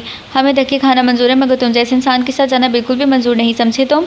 नमान की बात पर सोनिया ने गुस्से से एक लफ्ज़ चबा कर कहा, मैं अपनी कज़न से बात कर रहा हूँ और तुम होती कौन बीच में बोलने वाली। सोनिया की बात पर उसे भी गुस्सा आ गया और वो भी काफ़ी तेज़ लहजे में बोला, तमीज़ से पेश आओ, मेरी दोस्त है, खबरदार जो तुमने मुझे अपनी कज़न कहा तो, क्योंकि तुम्हारी कज़न उसी दिन मर गई थी, तुम्हारे लिए जिस दिन तुमने उसे ठुकरा दिया था। वफ़ा ने उंगली उठाकर वार्निंग देने वाले अंदाज में कहा और उसके पहलू से गुजरती तेज़ी से आगे बढ़ गई। तो सोनिया को भी इसकी ताक़ीद में आगे बढ़ना पड़ा और वो वहीं खड़ा उसे अपने से दूर जाता देखता रहा। वफ़ा, बीबी इस बार इतनी आसानी से तुझे मैं अपने हाथों से जाने नहीं दूंगा। उसने धीरे से मुस्कुराते हुए सोचा और कार की चाबी घुमाता कार की जाने पड़ गया था। लॉक कैसे कौन मिले थे, आई डोंट नो। वफ़ा, अगर तुम कहो तो मैं अरमान से बात करूं कि वो क्यों कर रहा है तुम्हारे साथ इतना बुरा सलूक और किस जुर्म की सज़ा दे रहा है तुम्हें। सोनिया ने उसके हाथ से चाय का कप लेते हुए पुरसुच अंदाज में कहा, प्लीज़ सोनिया ऐसा ना करना, इससे बात करके मेरे लिए मज़ीद मुश्किलात पैदा मत करना, क्योंकि वो नहीं समझेगा, मैं बहुत अच्छे से उसे जान गई हूँ। वफ़ा ने सोफे पर उसके करीब बैठते मन्नत भरे लहजे में कहा, एक तो यार तुम खुद भी कुछ नहीं और मुझे भी कुछ नहीं करने दे रही हो, फिर इस तरह से तुम कैसे ज़िंदगी गुजारोगी यार। सोनिया की बात पर वो खामोश रही।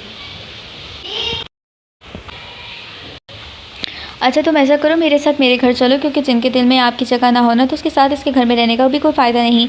उसने खाली कप मेज़ पर रखते हुए वफ़ा की जानिब देखकर नरम लहजे में कहा, नहीं सोनी, मुझे यहीं रहकर उसकी नफरत है, मुझे देखना है कि वो किस हद तक मुझसे नफरत कर सकता है। वो सोफ़े की पुर्श से सर टिकाए खलाओं में घूरते हुए बोली, कैसी पागलों वाली बातें करी वफ़ा, तुम जिंदा होगी तो उसकी नफरत को आजमाओगी ना। सोनिया को उसकी जहनी हालत पर शुबा हुआ, यहीं पर तो उसकी नफरत की हद होगी।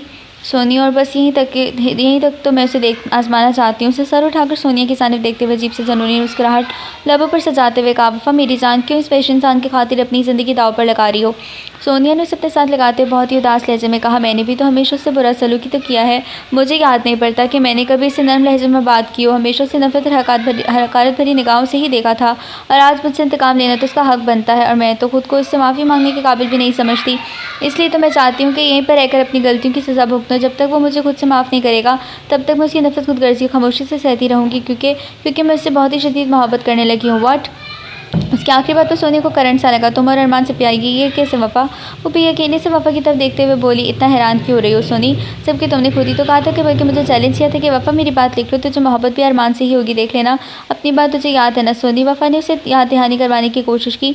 हाँ कहा था, मगर यार मैंने तो वैसे एक बात कही थी। वो इस बात पर सर हिलाते हुए कांधे झुकाकर बोली, सोनी मुझे तो लगता है कि उस दिन तुमने मुझे बददुआ दी थी, और अब देख लो मुझे तुम्हारी बददुआ लग गई। मैं इस शख्स से इश्क करने लगी हूँ जिससे कभी शदीद तरीन नफरत किया करती थी। वफ़ा ने उसकी जानिब देखते हुए फीके से मुस्कुरा कर कहा, नहीं वफ़ा, मैं भला तुझे ऐसी बददुआ क्यों देने लगी? हाँ दुआ की थी कि तुझे अरमान से मोहब्बत हो जाए, वो भी इसलिए कि मुझे लगता था कि वो भी तुमसे प्यार करता है। भला मुझे क्या मालूम था कि वो इतना सफाक और खुदगर्ज इंसान है।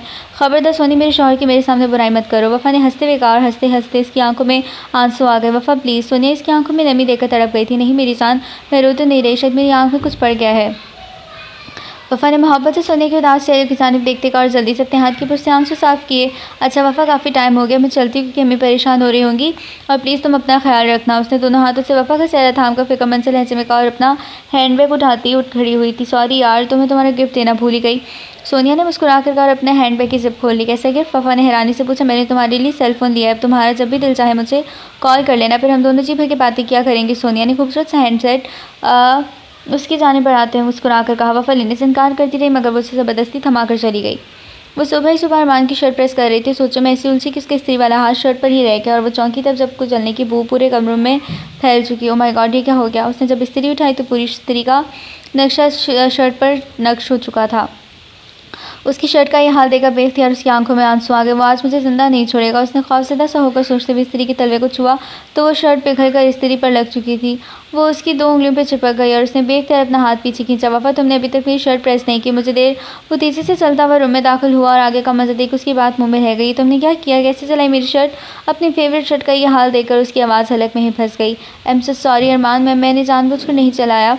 वो हमारे खौफ के टूटे-फूटे लहज़े में उसे वज़ाहत देने लग गई थी। ओह माय गॉड, ये तुम हाथ कैसे चलाया तुमने? उसकी निगाह जब उसके हाथ पे पड़ी तो उसने बेकरारी से वफ़ा का चला हुआ हाथ थामकर परेशानी से लहज़े में पूछा, और वो सर झुकाकर सिसकने लगी। जलन हो रही है क्या? चलो डॉक्टर के पास चलते हैं। अरमान ने धीरे से उसकी जली हुई उंगली छूते हुए फ़िक्रमंदी से कहा।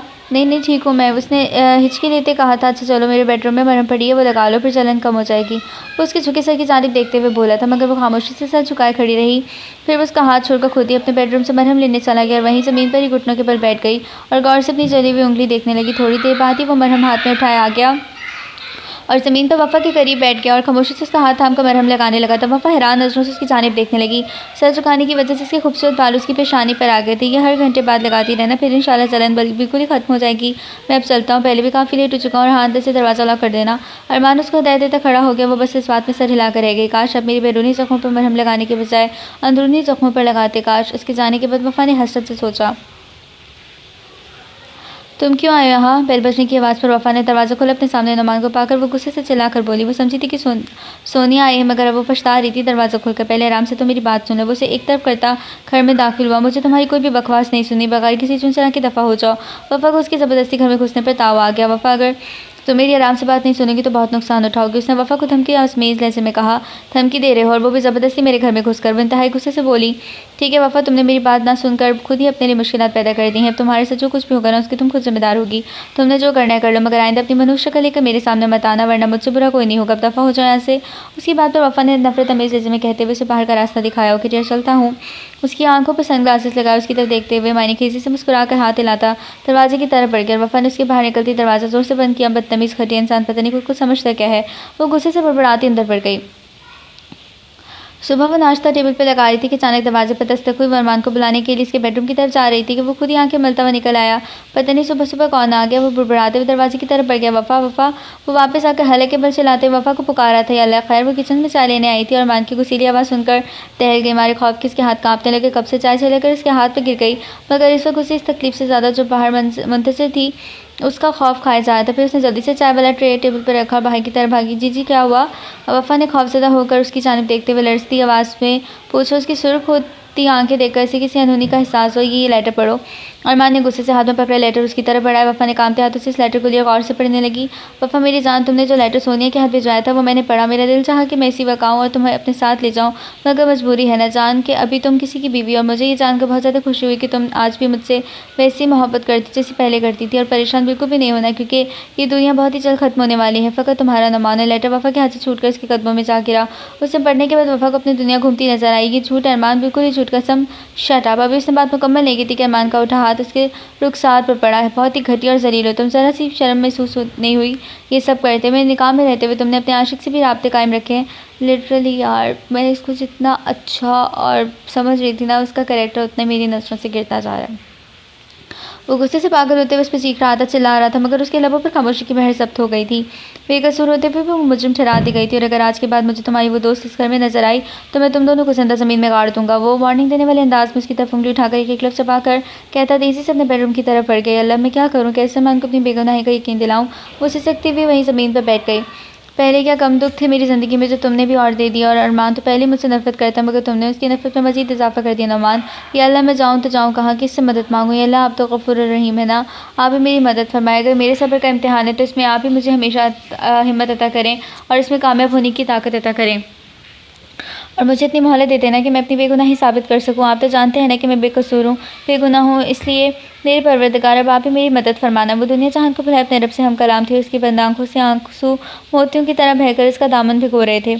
रात को जब वफ़ा ने सोनिया को कॉल करके अपने घर आने से मना किया तो वो हैरान होकर उससे सबकी वजह दरियाफ्त करती रही, मगर वफ़ा ने उसे कुछ भी नहीं बताया, क्योंकि वो खुद तो हर दुख झेल रही थी, मगर अपनी वजह से अपनी इतनी अजीम दोस्त को कभी भी दुख या परेशान नहीं कर सकती थी। वो तो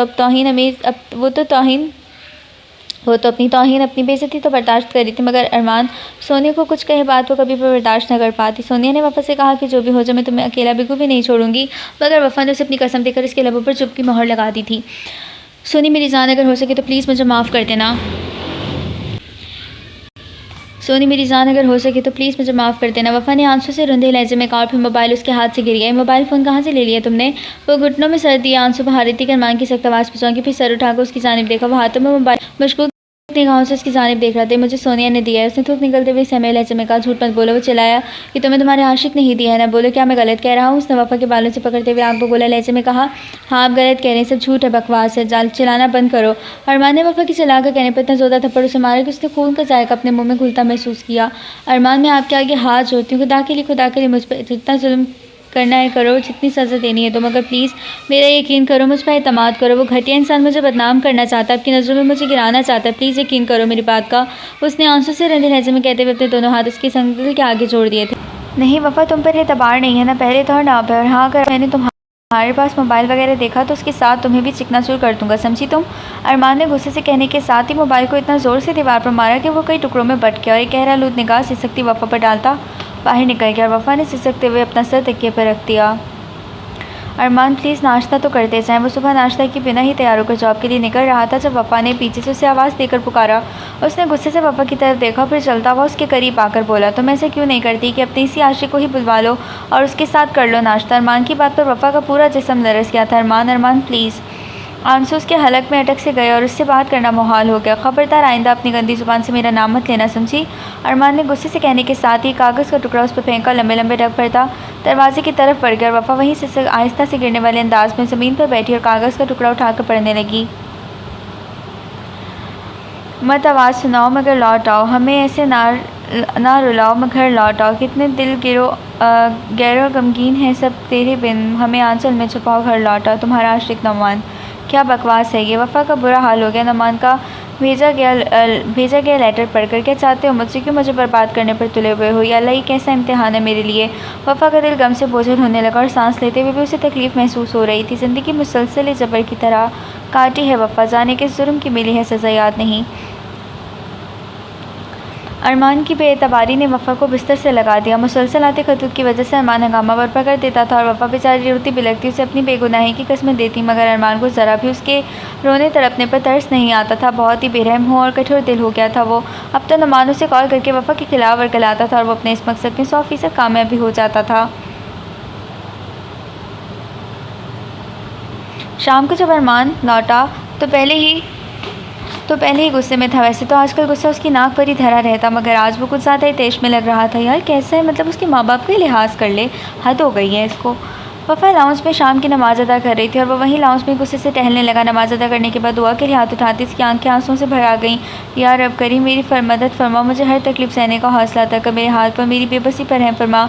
मेरे मालिक, मैं रो रो कर गिड़ा गिड़ा कर आपसे रहम की भीख मांगती हूँ। मेरे अल्लाह मेरी वो ख़ता माफ़ फरमा दे जिसकी आज मुझे सज़ा मिल रही। मेरे अल्लाह मैं सब कुछ बर्दाश्त कर सकती हूँ, मगर अपने शरीक हैत की बेतबारी बेयकीनी बर्दाश्त नहीं कर सकती। उसकी बंद आंखों से आंसू मोतियों की तरह बह रहे थे। लब खुदी के आलम में आहिस्ता आहिस्ता से हिल रहे थे। दुआ मांगने के बाद उसने दोनों हाथ चेहरे पर फेरे और आंखें खोल दी। उठकर जाए नमाज तय की और उसे दीवार के साथ रखकर जैसे ही पीछे पलटी अरमान से टकरा गई। आप कब आए? उसने हैरान होकर घबराते हुए लहजे में पूछा। क्या आज तुमसे तुम्हारा यार मिलने आया था? वो गुस्से से दांत पीसते बोला। नहीं अरमान, ये आप क्या कह रहे हैं? उसने कांपती आवाज़ में कहा। झूठ मत बोलो, तुम्हारे आशिक ने खुद ही मुझे कॉल करके बताया है कि वो आज तुमसे मिलने आया था, और जब मैं आया तो दरवाजे का ताला टूटा ज़मीन पर पड़ा था। बताओ क्या झूठ है ये सब? उसने वफ़ा की कलाई ज़ोर से थाम कर एक एक लफ्ज़ चपा चपा कर कहा। इतना किसके पकड़ने की वजह से उसकी उंगलियों के निशानात वफ़ा की कलाई में पेवस्त हो गए थे। अरमान, मैं कसम खाती हूँ कि इस घटिया इंसान को मैंने देखा भी नहीं। उसने अश्कालूद निगाहों से अरमान की तरफ देखते हुए सफाई पेश करना चाहिए, मगर वो इतना बदगुमान हो गया था कि उसकी आंखों में, उसकी बातों में सच्चाई उससे नजर ही नहीं आ रही थी। वफ़ा, आज मैं तुम्हें जिंदा नहीं छोड़ूंगा। अरमान ने उसे बालों से पकड़ते आग बगोला लहजे में कहा, फिर इस पर लातों थप्पड़ों की बौछार कर दी और वो रोते और बिलबिलाते हुए उससे रहम की भीख मांगती रही, मगर इस वक्त उस पर वफ़ा की इल्तिजाओं का कोई असर नहीं हो रहा था। वो उसका जुल्म सहते सहते अधमोई सी हो गई थी।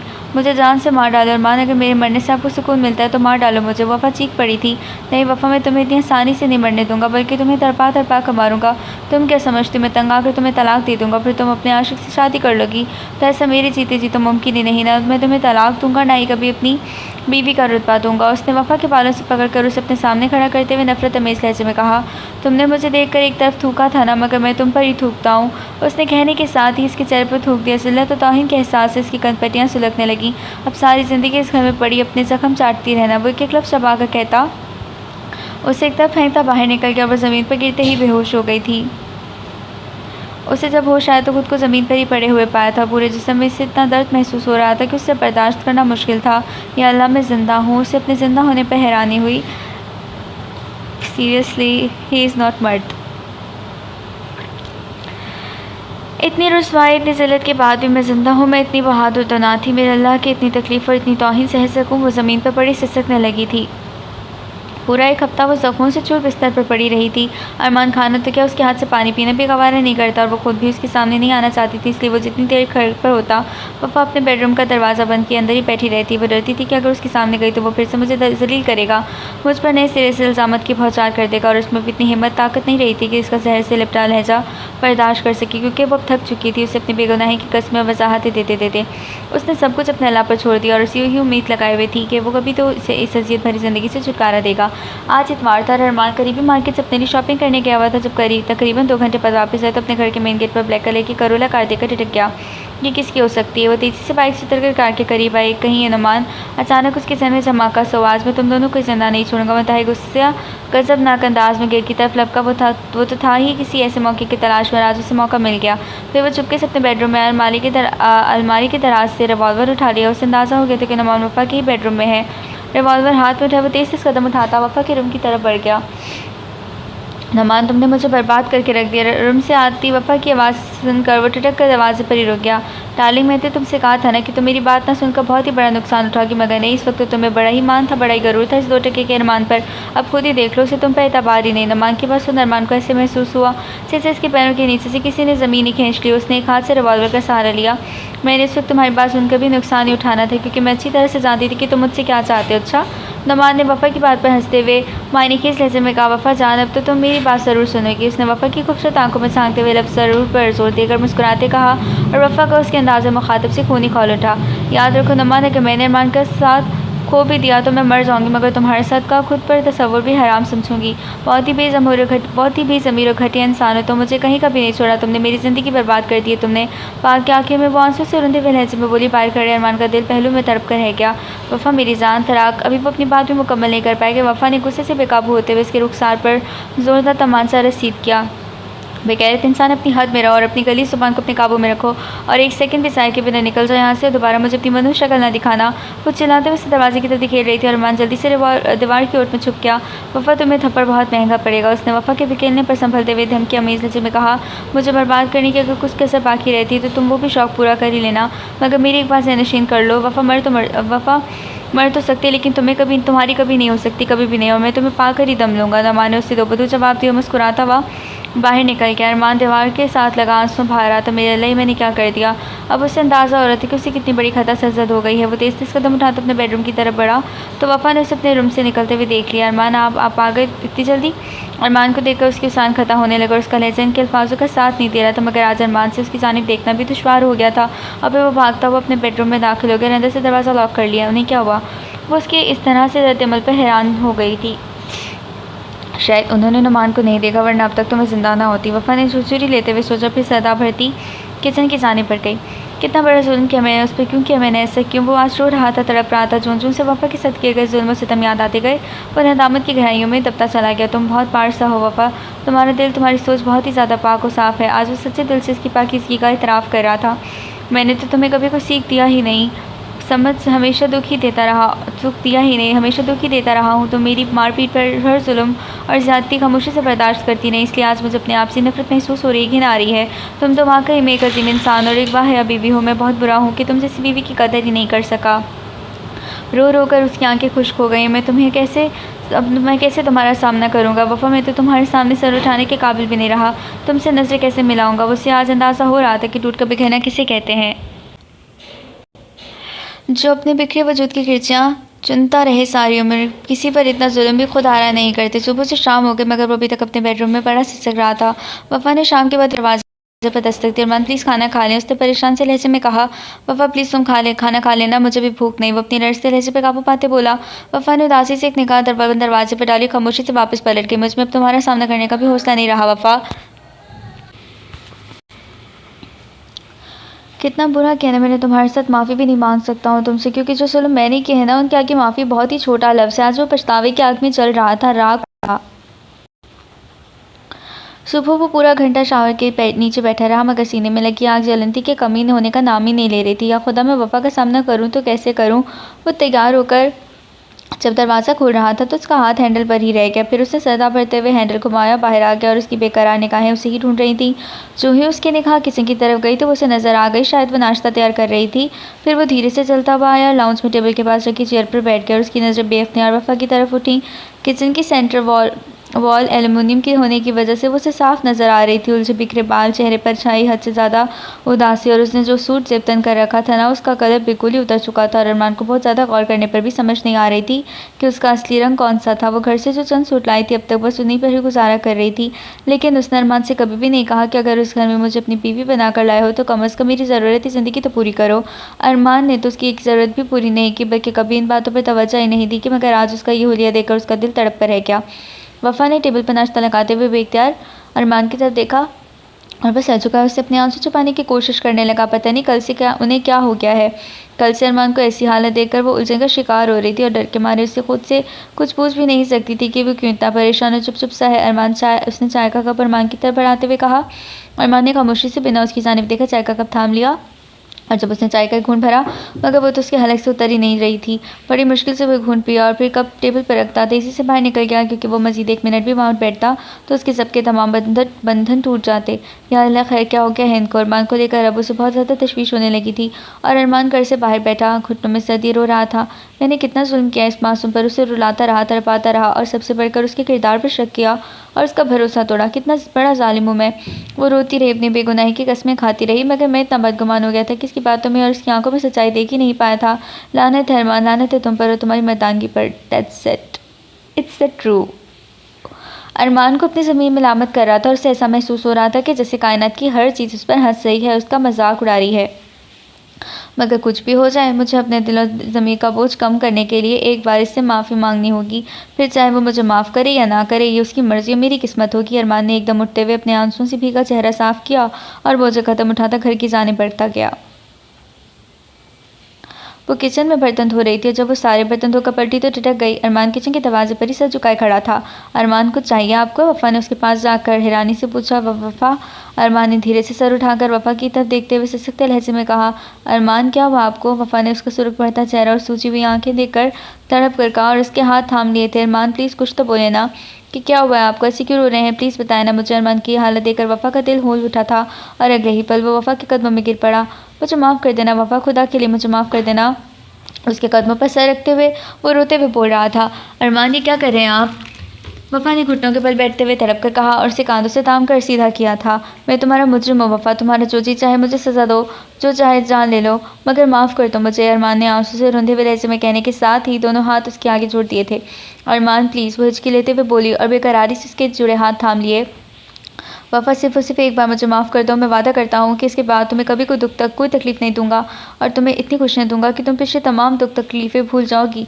प्लीज़ बस एक बार मुझे माफ़ करके मुझ पर एहसान कर दो। आंसू अरमान के हलक में ही अटक से गए थे और मज़ीद इससे बात करना दुश्वार हो गया। अरमान प्लीज़ अब बस भी कर दें, वो आंसू से रंधे लहजे में बोली। तुमने मुझे माफ़ कर दिया ना वफ़ा? अरमान ने उम्मीद भरी निगाहों से उसकी जानिब देखते पूछा। अरमान, मैं आपसे नाराज़ नहीं हूँ और माफ़ी तो मुझे आपसे मांगनी चाहिए कि मैंने सारी ज़िंदगी आपसे बिला वजह नफरत की। आपका दिल, बस वफ़ा के एक लफ्ज़ ना बोलना। उसने फ़ौरन वफ़ा की बात काटते हुए कहा, मैं तो पहले खुद को तुमसे माफ़ी मांगने के काबिल नहीं समझ रहा था और तुम ऐसी बातें करके तुम मुझे और शर्मिंदा कर रही हो। अरमान ने दुख और शर्मिंदगी की मिलीजुली कैफियत में कहा। अरमान, अब तो आपको मुझ पर यकीन आ गया ना कि मैं बेकसूर हूँ, बेगुनाह हूँ? वफ़ा ने उसकी जानिब देखते हुए सिसक कर पूछा। हाँ मेरी जान, मैं आज ये एतराफ़ करता हूँ कि मेरी नज़र में तुम्हारे जैसा बाक़िदार और बावफ़ा इस पूरी दुनिया में कोई नहीं। तुम सच में बहुत अच्छी हो। अरमान ने अपने आंसू भरी निगाहें उसके खूबसूरत चेहरे पर मरकूज़ करते हुए जज्बात से कहा और फिर बेख्तियार उसको अपने सीने से लगा लिया और वफ़ा उसके कुशादा सीने में मुँह छुपाकर रोने लगी। नहीं मेरी ज़िंदगी, अब और नहीं रोना। मैंने तो पहले तुम्हें बहुत, लेकिन अब कभी भी तुम्हारे इन खूबसूरत आंखों में एक भी आंसू नहीं आएगा। अरमान ने उसके गालों पर बहते आंसू अपनी उंगलियों के पोरों पर चुनते हुए कहा और फिर बेख्तियार अकीदत और जज्बात से उसकी पेशानी चूम ली और वफ़ा ने शर्म से सुर्ख पड़ते हुए अपनी निगाहें झुका दी थीं। अच्छा मेरी जान, मुझे अभी बहुत ही ज़रूरी काम से जाना है, तुम परेशान नहीं होना और अपना ख्याल रखना। वो एकदम खड़े होते हुए उसकी जानिब देखकर मोहब्बत से बोला और हाथ बढ़ाकर उसे भी उठने में मदद दी। क्या आज आप जॉब पर नहीं जाएंगे? वफ़ा ने हैरानी से पूछा क्योंकि आज से पहले उसने एक भी छुट्टी नहीं की थी। नहीं आज जॉब पर नहीं जाना, कहीं और जाना है। अरमान ने नफ़ी में सर हिलाते हुए जवाब दिया। तो सस्पेंस क्यों फैला रहे हैं, बता देना मुझे कि कहाँ जा रहे हैं आप? वफ़ा किस तरह से पूछने पर उसके लबों पर खूबसूरत सी मुस्कान भर आ गई थी। अब मुस्कुराने की वजह भी बता दें, उसने बच्चों की तरह मुँह बनाते कहा। ऐसे सवालत करके सचमुच में तुम एक रवायती बीबी लग रही हो, बस इसीलिए मुस्कुरा रहा हूँ। अरमान ने उसका चेहरा छूते हुए शौक लहजे में मुस्कुरा कर कहा। मुझे बताएं कहाँ जा रहे हैं आप? उसकी सुई अभी भी वहीं अटकी हुई थी। तुम्हारे लिए शॉपिंग करने, अरमान ने उसे अपने साथ लगाते हुए सरदा भरते कहा। उसे आज दिल में बहुत नदामत महसूस हो रही थी। अरमान सच में मुझे कुछ भी नहीं चाहिए, वफ़ा ने उसके कंधे पर अपना सर टिकाते हुए कहा। तो क्या अरमान भी नहीं चाहिए? अरमान ने उसके गिर्द बाजू का हिसार कायम करते मुस्कुरा कर पूछा था। नहीं अरमान तो चाहिए, मगर बस फिर ठीक है, अगर अरमान चाहिए तो उसकी बात भी माननी होगी। और मुझे बातों में मत उलझाओ, अपना ख्याल रखना, खुदा हाफिज़। वो एक ही सांस में कहता और सहजगी से खुद से दूर करता दरवाजे की तरफ बढ़ गया। और हाँ, अरमान ने दरवाजे से पलट कर कहा, अगर मैं लेट हो जाऊँ तो तुम खाना खा लेना। अरमान मेरी बात, मगर अब वो दरवाज़ा पूर कर गया था और वफ़ा की बात मुँह में ही रह गई। मेरे अल्लाह, आपका बहुत शुक्रिया कि आपने मुझे अरमान लौटा दिया। वफ़ा ने नम आँखों से ऊपर देखा और दिल की गहराइयों से अपने रब का शुक्र अदा किया। अरमान सुबह का गया, शाम के बाद ही लौटा और वफ़ा का परेशानी से बुरा हाल था। आप ठीक तो है ना? इतना टाइम क्यों लगा दिया? वफ़ा ने रोते हुए पूछा और अरमान को उसकी सदा पर टूट कर प्यार आया। उसने शॉपिंग बैग वहीं रखे और खुद धीरे से चलता हुआ उसके पास चला आया था। क्या डर लग रहा था मेरी जान को? अरमान ने उसे शानों से थाम कर मोहब्बत भरे लहजे में पूछा। नहीं डर तो नहीं लग रहा था, मगर आपकी वजह से परेशान थी मैं। वो अपने आंसू साफ करते हुए बोली, मेरी इतनी फिक्र न किया करो मेरी जान। अरमान ने उसे अपने साथ लगाते मोहब्बत भरे लहजे में कहा। खाने लगाओ आपके लिए? पापा ने उसके कांधे से सर उठाकर पूछा। क्या तुमने खा लिया? अरमान ने उसकी सामने देखते पूछा। नहीं। उसने सर झुकाकर धीरे से कहा, ठीक है फिर मैं तुम्हें ज़रूर खाऊंगा, तुम जल्दी से खाने लगाओ, मैं तब तक की शॉपिंग बैग अंदर रख कर आता हूँ। अरमान ने मुस्कुराते हुए कहा तो वो भी मुस्कुराकर इस बात में सर हिलाती किचन की तरफ बढ़ गई। खाना खाने के बाद वो अरमान के लिए कॉफ़ी बनाकर उसके बेडरूम में देने आई तो वो शॉपिंग बैग में से सामान निकाल ले उसी का इंतजार कर रहा था। वफ़ा सब उठा और अभी तैयार होकर आ जाओ। उसने गुलाबी लहंगा, ज्वेलरी और मेकअप के सामान की तरफ इशारा करते संजीदा लहजे में कहा। अरमान आप ये सब क्यों लेकर आए हैं? सारी चीज़ें तो दुल्हन के लिए होती हैं ना? वफ़ा ने सारी चीज़ों का जायज़ा लेते हैरान लहजे में कहा। हाँ तो इसीलिए तो लाया हूँ ना कि तुम आज तो तुम कि आज मेरी प्यारी सी दुल्हन बनोगे। किसी ब्राइडल ब्यूटिशियन को इसलिए नहीं लाया क्योंकि मैं जानता हूँ कि तुम ब्यूटिशियन से भी ज़्यादा बेहतर खुद को संवार सकती हो। आखिर में उसने मुस्कुराकर प्यार भरी निगाहों से वफ़ा की जानिब देखते उसके दिल से तारीफ़ भी की थी। मगर अरमान में देखो वफ़ा, अब कोई अगर मगर नहीं चलेगा और ना ही कोई बहाना चलेगा, इसलिए प्लीज़ खामोशी से सब उठाओ और जल्दी से मेरी प्यारी सी दुल्हन बनकर आओ और मैं तब तक अपनी आंखें बंद रखूँगा जब तक तुम तैयार होकर मेरे सामने नहीं आती। अब जाओ प्लीज़ और फटाफट तैयार होकर आओ। अरमान ने उससे कुछ कहने का मौका ही नहीं दिया और अपना हुक्म सादे करते आंखें बंद करें। वफ़ा ने उलझन भरी निगाहों से उसकी जानिब देखा और फिर सारी चीज़ें उठाती बेडरूम से निकल गई। तकरीबन 1 घंटे बाद ही वो बेडरूम में दाखिल हुई और अरमान आंखों पर बाजू रखे बेड पर सीधा लेटा हुआ उसका बेताबी से इंतजार कर रहा था। अरमान, वफ़ा ने उसके करीब जाकर आहिस्ता आवाज़ में उसे पुकारा। अरमान ने फ़ौरन बाजू हटाकर उसकी जानिब देखा और फिर देखता ही रह गया। वो दुल्हन बनी इस कदर हसीन लग रही थी कि वो पल के चुपकाना ही भूल गया। पिंक लहंगा, साथ में मैचिंग ज्वेलरी और हल्के से मेकअप में वो कयामत लग रही थी। चेहरे पर झूमती बालों की लट ने उसके हसन में और भी मज़ीद इजाफा कर दिया और वफ़ा का दिल फरेब रूप देखकर अरमान को ऐसा लग रहा था जैसे वो बेखुदी के आलम में चौदहवीं का चांद देख रहा था। अरमान, ऐसे मत देखो। वो उसकी इस तरह से देखने पर कंफ्यूज होकर बोली, बहुत खूबसूरत लग रही हो तुम। वो पहले तो उसकी बात पर चौंका और फिर मुस्कुरा कर कहा और उसकी कलाई थाम कर अपने पास बिठा दिया। तुम इतनी हसीन हो, आज से पहले भी मुझे इस बात का अंदाज़ा नहीं था। अरमान की इस बात पर उसे धीरे से मुस्कुराते हुए सर झुका दिया। आपसे एक बात पूछूं तो बुरा तो नहीं मनाएंगे ना आप? वफ़ा ने ज़रा झिझकते हुए अरमान की तरफ देखकर कहा। बिल्कुल भी नहीं, अगर बुरा मनाने वाली बात हुई फिर तो बुरा नहीं मनाऊंगा। अपनी वफ़ा की बात का उसने मोहब्बत से उसकी जानिब देखते कहा। वो तस्वीर किसकी थी जिसकी वजह से आप मुझ पर खफा हुए थे? वफ़ा कुछ इस बात ने दिन रात पाए रखा था। वो आज वो राज डरते डरते अरमान से पूछ ही लिया। अरमान को भी वो तस्वीर वाला वाक़या याद आया था। थी एक दीवानी और पागल सी लड़की। अरमान ने उसकी जानिब देखते मुस्कुरा कर कहा और उसके चेहरे का रंग फक हो गया था। क्या आप वो तस्वीर मुझे नहीं दिखाएंगे? वो अपने जज्बात पर काबू पाते बोली थी, क्यों नहीं, अभी दिखाता हूँ। उसने संजीदा सी शक्ल बनाकर कहा और वफ़ा का दिल धड़कने लगा। वफ़ा, अगर तस्वीर वाली लड़की तुम्हारे सामने होती तो तुम क्या करती? अरमान वो तस्वीर उठा लाया, बेड पर वफ़ा के करीब बैठते मुस्कुरा कर पूछा, अगर मेरे सामने होती तो मैं इस चुड़ैल का सर फाड़ देती।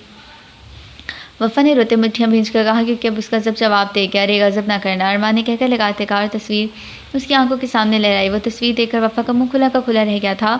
अरमान, ये तो तस्वीर मेरी है। जब वो कुछ बोलने के काबिल हुई तो हैरानी से बस इतना बोल पाई, मगर अभी तो तुम इस बेचारी को चुड़ैल कह रही थी। अरमान ने इसकी जानिब देखते शरारत भरे अंदाज में कहा, ये आपके पास कैसे आई? तस्वीर उसके कॉलेज की थी। वो हैरान हो रही थी कि अरमान को कहाँ से मिली। ये तस्वीर मैंने तुम्हारे बेडरूम में पड़ी टेबल से चुराई थी और अब इस गुस्ताखी की माफ़ी चाहता हूँ। अरमान ने अपने कानों का हाथ लगाते मुस्कुरा कर कहा, यानी आप मौका मिलने पर दूसरों की चीज़ें भी चुरा लेते हैं? वो मुस्कुराकर शोक लहजे में बोली। तो फिर हिसाब बराबर हुआ? हिसाब बराबर, मगर वो कैसे? अरमान की बात पर उसने हैरानी से पूछा। वैसे मेरी जान कि मैंने तुम्हारी तस्वीर चुराई, तुमने मेरा दिल, फिर हिसाब बराबर हुआ ना? अरमान की शरारत से कहने पर उसने मुस्कुराकर अपना सर झुका लिया। सॉरी, मैंने तो तुम्हें तुम्हारा रौनमाई का गिफ्ट ही नहीं दिया, यही कहीं तो था, अब कहाँ चला गया? वो अपनी जेबों की तलाशी लेते हुए खुद ही बातें कर रहा था और वो सर झुका इसकी बातों पर मुस्कुरा रही थी। इसी वक्त अरमान के पास बड़ा फ़ोन इसका बज उठा। इस पर कौन हो सकता है? अरमान ने मोबाइल कान से लगाते हुए वफ़ा की जानिब देखते कहा।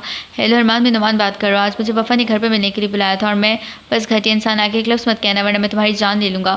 वो उसकी बात काटते हुए गुस्से से चला पड़ा। वफ़ा ने घबरा कर अरमान की तरफ देखा जिसकी आंखें चेहरा गुस्से से लाल हो रहे थे। तुमने जो किया ना, काश कि तुम मेरे सामने आ जाओ, मैं तुम्हारे टुकड़े टुकड़े करके कुत्तों को खिला दूंगा। और खबरदार जो आए तो तुमने कॉल की तो। तेज़ लहजे में बात करते इसका सांस फूलने लगा। फिर उसने कॉल काट कर मोबाइल बेड पर फेंक दिया और वफ़ा का सर झुकाए आंसू बहा रही थी। मेरी जान, तुम क्यों रो रही हो? अरमान की नज़र जब सिसकती वफ़ा पर पड़ी तो उसने तड़प कर पूछा। आप बहुत अच्छे हैं, उसने आंसू से रंधे हुए लहजे में कहते उसके हाथ थाम लिए। नहीं वफ़ा, मैं हरगिज़ अच्छा नहीं, अगर अच्छा होता तो इस घटिया शख्स से बजाय तुम पर एतबार करता। पहले दिन ही इसका मुँह तोड़कर आगे बढ़ने का मौका ही नहीं देता। अगर अच्छा होता तो तुम पर, तुम्हारी पाकीज़गी पर शक न करता। तुमने मुझसे नफरत करके गलती की थी, एक खता की थी, मगर वफ़ा मैंने तो तुम्हें रुला तड़पा कर तुम्हारे किरदार पर कीचड़ उछाल कर शक कर बहुत बड़ा गुनाह किया। गलतियाँ तो खुदा माफ़ कर देता, लेकिन गुनाह इतनी आसानी से माफ़ नहीं कर होते, बल्कि इनकी तो सज़ा मिलती है। और मैं हैरान हूँ तुम पर कि तुमने मुझे इतनी आसानी से माफ़ कैसे कर दी, जबकि मेरा जुर्म तो माफ़ी के लायक भी नहीं था।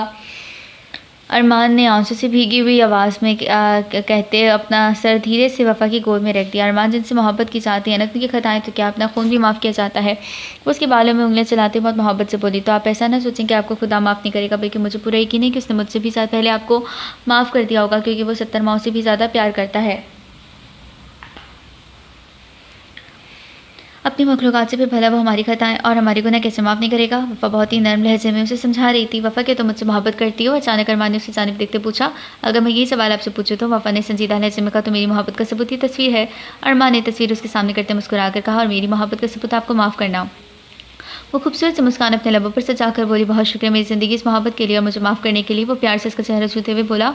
उसने अब भी अपना सर इसकी गोद में रखा था। वफ़ा, इससे बेहतर गिफ्ट मुझे तुम्हारे लिए कोई और नहीं मिला। अरमान ने बिल्कुल वैसे ही मोबाइल फ़ोन इसकी हथेली पर रखते कहा जैसे उसे सोनिया ने गिफ्ट किया था, और वफ़ा ने हैरान नज़रों से उसकी जानिब देखा। ये इसी कंपनी का ही मोबाइल है, मॉडल भी वही है जो तुम्हारी दोस्त ने दिया था, और मैंने इसे अपनी घटिया सोच की वजह से तोड़ दिया। अरमान ने खुद को कोसते हुए शर्मिंदा से लहजे में कहा, आपका बहुत शुक्रिया अरमान, इतने खूबसूरत और कीमती तोहफे के लिए। वफ़ा ने खूबसूरत से मुस्कान के साथ अरमान का शुक्रिया अदा किया और उसका दिया वो तोहफा दिल से कबूल किया। अगर चाहो तो भी सोनिया से बात कर सकती हो, उसे इतना खुश देखकर अरमान ने मुस्कुराते कहा, अभी? वफ़ा ने उसकी जानिब देखते हैरत से पूछा, हाँ अभी क्या हर्ज है? उसने भुंचकाते कहा, नहीं इस वक्त मुनासिब नहीं, मैं सुबह से कॉल कर लूँगी। उसने पुरसुस अंदाज में कहते हुए अरमान की तरफ देखा, जिसे तुम्हें बेहतर लगे। वो मुस्कुरा कर बोला, अपने पास पड़ी वफ़ा की तस्वीर उठाकर बहुत ही मोहब्बत से देखने लगा। अरमान, मैं आपकी नफ़रत की आज़माती रही और तकदीर मेरी मोहब्बत आज़माती रही। वफ़ा ने उसकी जानिब देखते उदासी से मुस्कुराहट अपने लबों पर सजा कर कहा, तुम्हें किसने कहा कि मैं तुमसे नफ़रत करता था? निकाह के बाद तुम्हें खुद से दूर रखा भी तो इसी वजह से कि इस वक्त तुम मुझसे नफ़रत करती थी, और इसलिए फिर मैं तुम्हारे साथ ज़बरदस्ती का ताल्लुक़ कायम नहीं करना चाहता था। अरमान ने उसकी तस्वीर एक तरफ रखते हुए उसके हाथ थाम कर संजीदा लहजे में कहा, लेकिन अब तो मैं आपसे बहुत ही मोहब्बत करती हूँ ना, तो अब आप मुझे खुद से दूर नहीं करेंगे ना? वफ़ा की मासूमियत से पूछने पर अरमान ने बेख्तियार उसे अपने सीने से लगाया, नहीं, मेरी ज़िंदगी में मोहब्बत भी इश्क व जुनून में बदल गई है, और अगर तुम्हें खुद से दूर किया तो खुद भी मर जाऊँगा। उसने वफ़ा को सीने में भींचे हुए इस बात से बोझा लहजे में कहा, और अरमान की इस हद दर्जा मोहब्बत पर उसकी आंखें नम सी हो गई थीं। अच्छा मेरी जान, में चलता हूँ, तो प्लीज़ अपना ख्याल रखना और उदास बिल्कुल भी नहीं होना। सुबह नाश्ता करने के बाद अरमान ने प्यार से वफ़ा के गले में बाजू माल करते हुए मुस्कुरा कर कहा, उसका आज पहली बार ऑफिस आने का जी नहीं चाह रहा था, मगर जाने भी जरूर। आप भी अपना ख्याल रखना अरमान, मुझे बहुत डर लग रहा है। उसकी तरफ देखते हुए उदासी से पूरी घबराहट और उदासी उसके चेहरे से ही वाज़ेह हो रही थी। ठहर कैसा? अरमान ने हैरानी से पूछा, वो कहीं नुमान आपको कोई नुकसान न पहुँचा दे? वफ़ा ने अपनी परेशानी की वजह बताई थी, तुम उसकी फ़िक्र ना करो क्योंकि वो मेरा कभी भी कुछ नहीं बिगाड़ सकता। अरमान ने उसकी जानिब देखते मुस्कुराकर उसे तसल्ली दी थी, और हाँ तुम ऐसा करो, अपनी दोस्त को कॉल करके बुलवा लो, ठीक है? अरमान ने कुछ सोचने के बाद कहा, ठीक है अरमान। बस बात पर सर हिलाते हुए मुस्कुरा कर बोले, ओके मेरी जान। अरमान ने मोहब्बत से उसकी तरफ देखते हुए कहा और झुककर उसकी पेशानी चुमता दरवाजे की तरफ बढ़ गया, और वह मुस्कुराते हुए सोनिया का नंबर डायल करने चली गई। वफ़ा, तुम्हें आज इतना खुश और मुतमईन देखकर मुझे बहुत खुशी हो रही है। मेरे दिल से दुआ है कि अब ताहया तुम ऐसे ही खुश रहो, क्योंकि बहुत ही ज़्यादा दुख झेले हैं तुमने मेरी जान। सोनिया ने खुश होकर नम आंखों से उसकी जानिब देखते हुए कहा,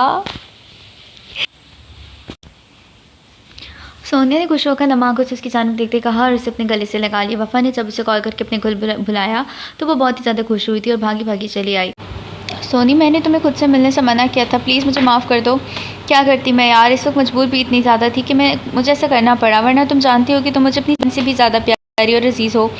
वफ़ा ने उसके हाथ थाम कर शर्मिंदा से लहजे में कहा, कोई बात नहीं, और मैं तुमसे बिल्कुल भी नाराज़ नहीं हूँ। सोनिया ने मुस्कुराते कहा, थैंक यू सो मच बेटी। वफ़ा ने प्यार से उसके गाल पर किस करते कहा, तो जवाबन उसने भी वफ़ा को गाल पर प्यार किया। अच्छा सोनी तुम बैठो, मैं यहाँ तुम्हारे लिए चाय लाती हूँ। वफ़ा ने सोफ़े से उठते हुए कहा, यार मैं तो सच में हैरान हूँ कि अरमान ने तुम्हें अच्छा खासा सुधार दिया है। हाँ अब तो वाकई मैं ही सारे घर के काम कर लेती हूँ, जिनमें खाना बनाना, बर्तन धोना, कपड़े धोना, प्रेस करना और झाड़ू लगाना, और भी बहुत से घरेलू काम हैं जो मैं करना सीख गई हूँ। वफ़ा ने मुस्कुराते हुए उंगलियों पर काम कर बताते कहा, अमेजिंग यार, अगर मुझे मालूम होता तो मैं कुछ ऐसा पहले ही तुम्हें अरमान के पास भेज देती। सोनिया उसकी तरफ देखते हुए मुस्कुरा कर शौक लहजे में बोली, तो वो भी मुस्कुराने लगी।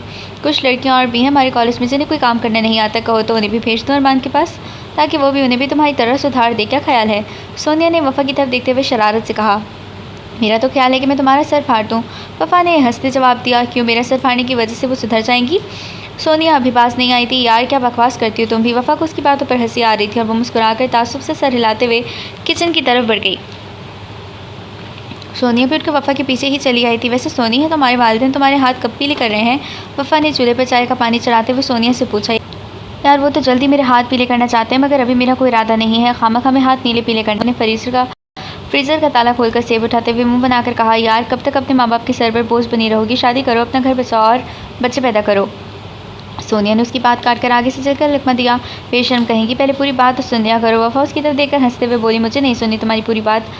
वो सेब का बाइट लेते लापरवाही से बोली, अच्छा ना सुनो मेरी बात, और ये चाय पकड़ो। वफ़ा ने मुस्कुराकर कब सोनिया की तरफ बढ़ाते हुए कहा, वैसे यार मैं तो बहुत से लोगों से सुना है कि शादी एक ऐसा लड्डू है जो खाता है वो भी पछताता है, जो नहीं खाता वो भी पछताता है, इसलिए मैंने फैसला किया कि मैं लड्डू खाकर ही पछताऊँगी।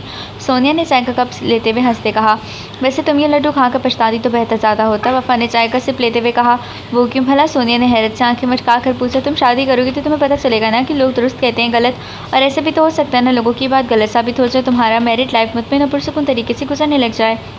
वफ़ा ने धीरे से मुस्कुराते हुए बहुत ही संजीदा लहजे में कहा, तो फिर तुम्हारा अपने बारे में क्या ख्याल है? अरमान से शादी करके कभी भी पछतावा नहीं हुआ क्या?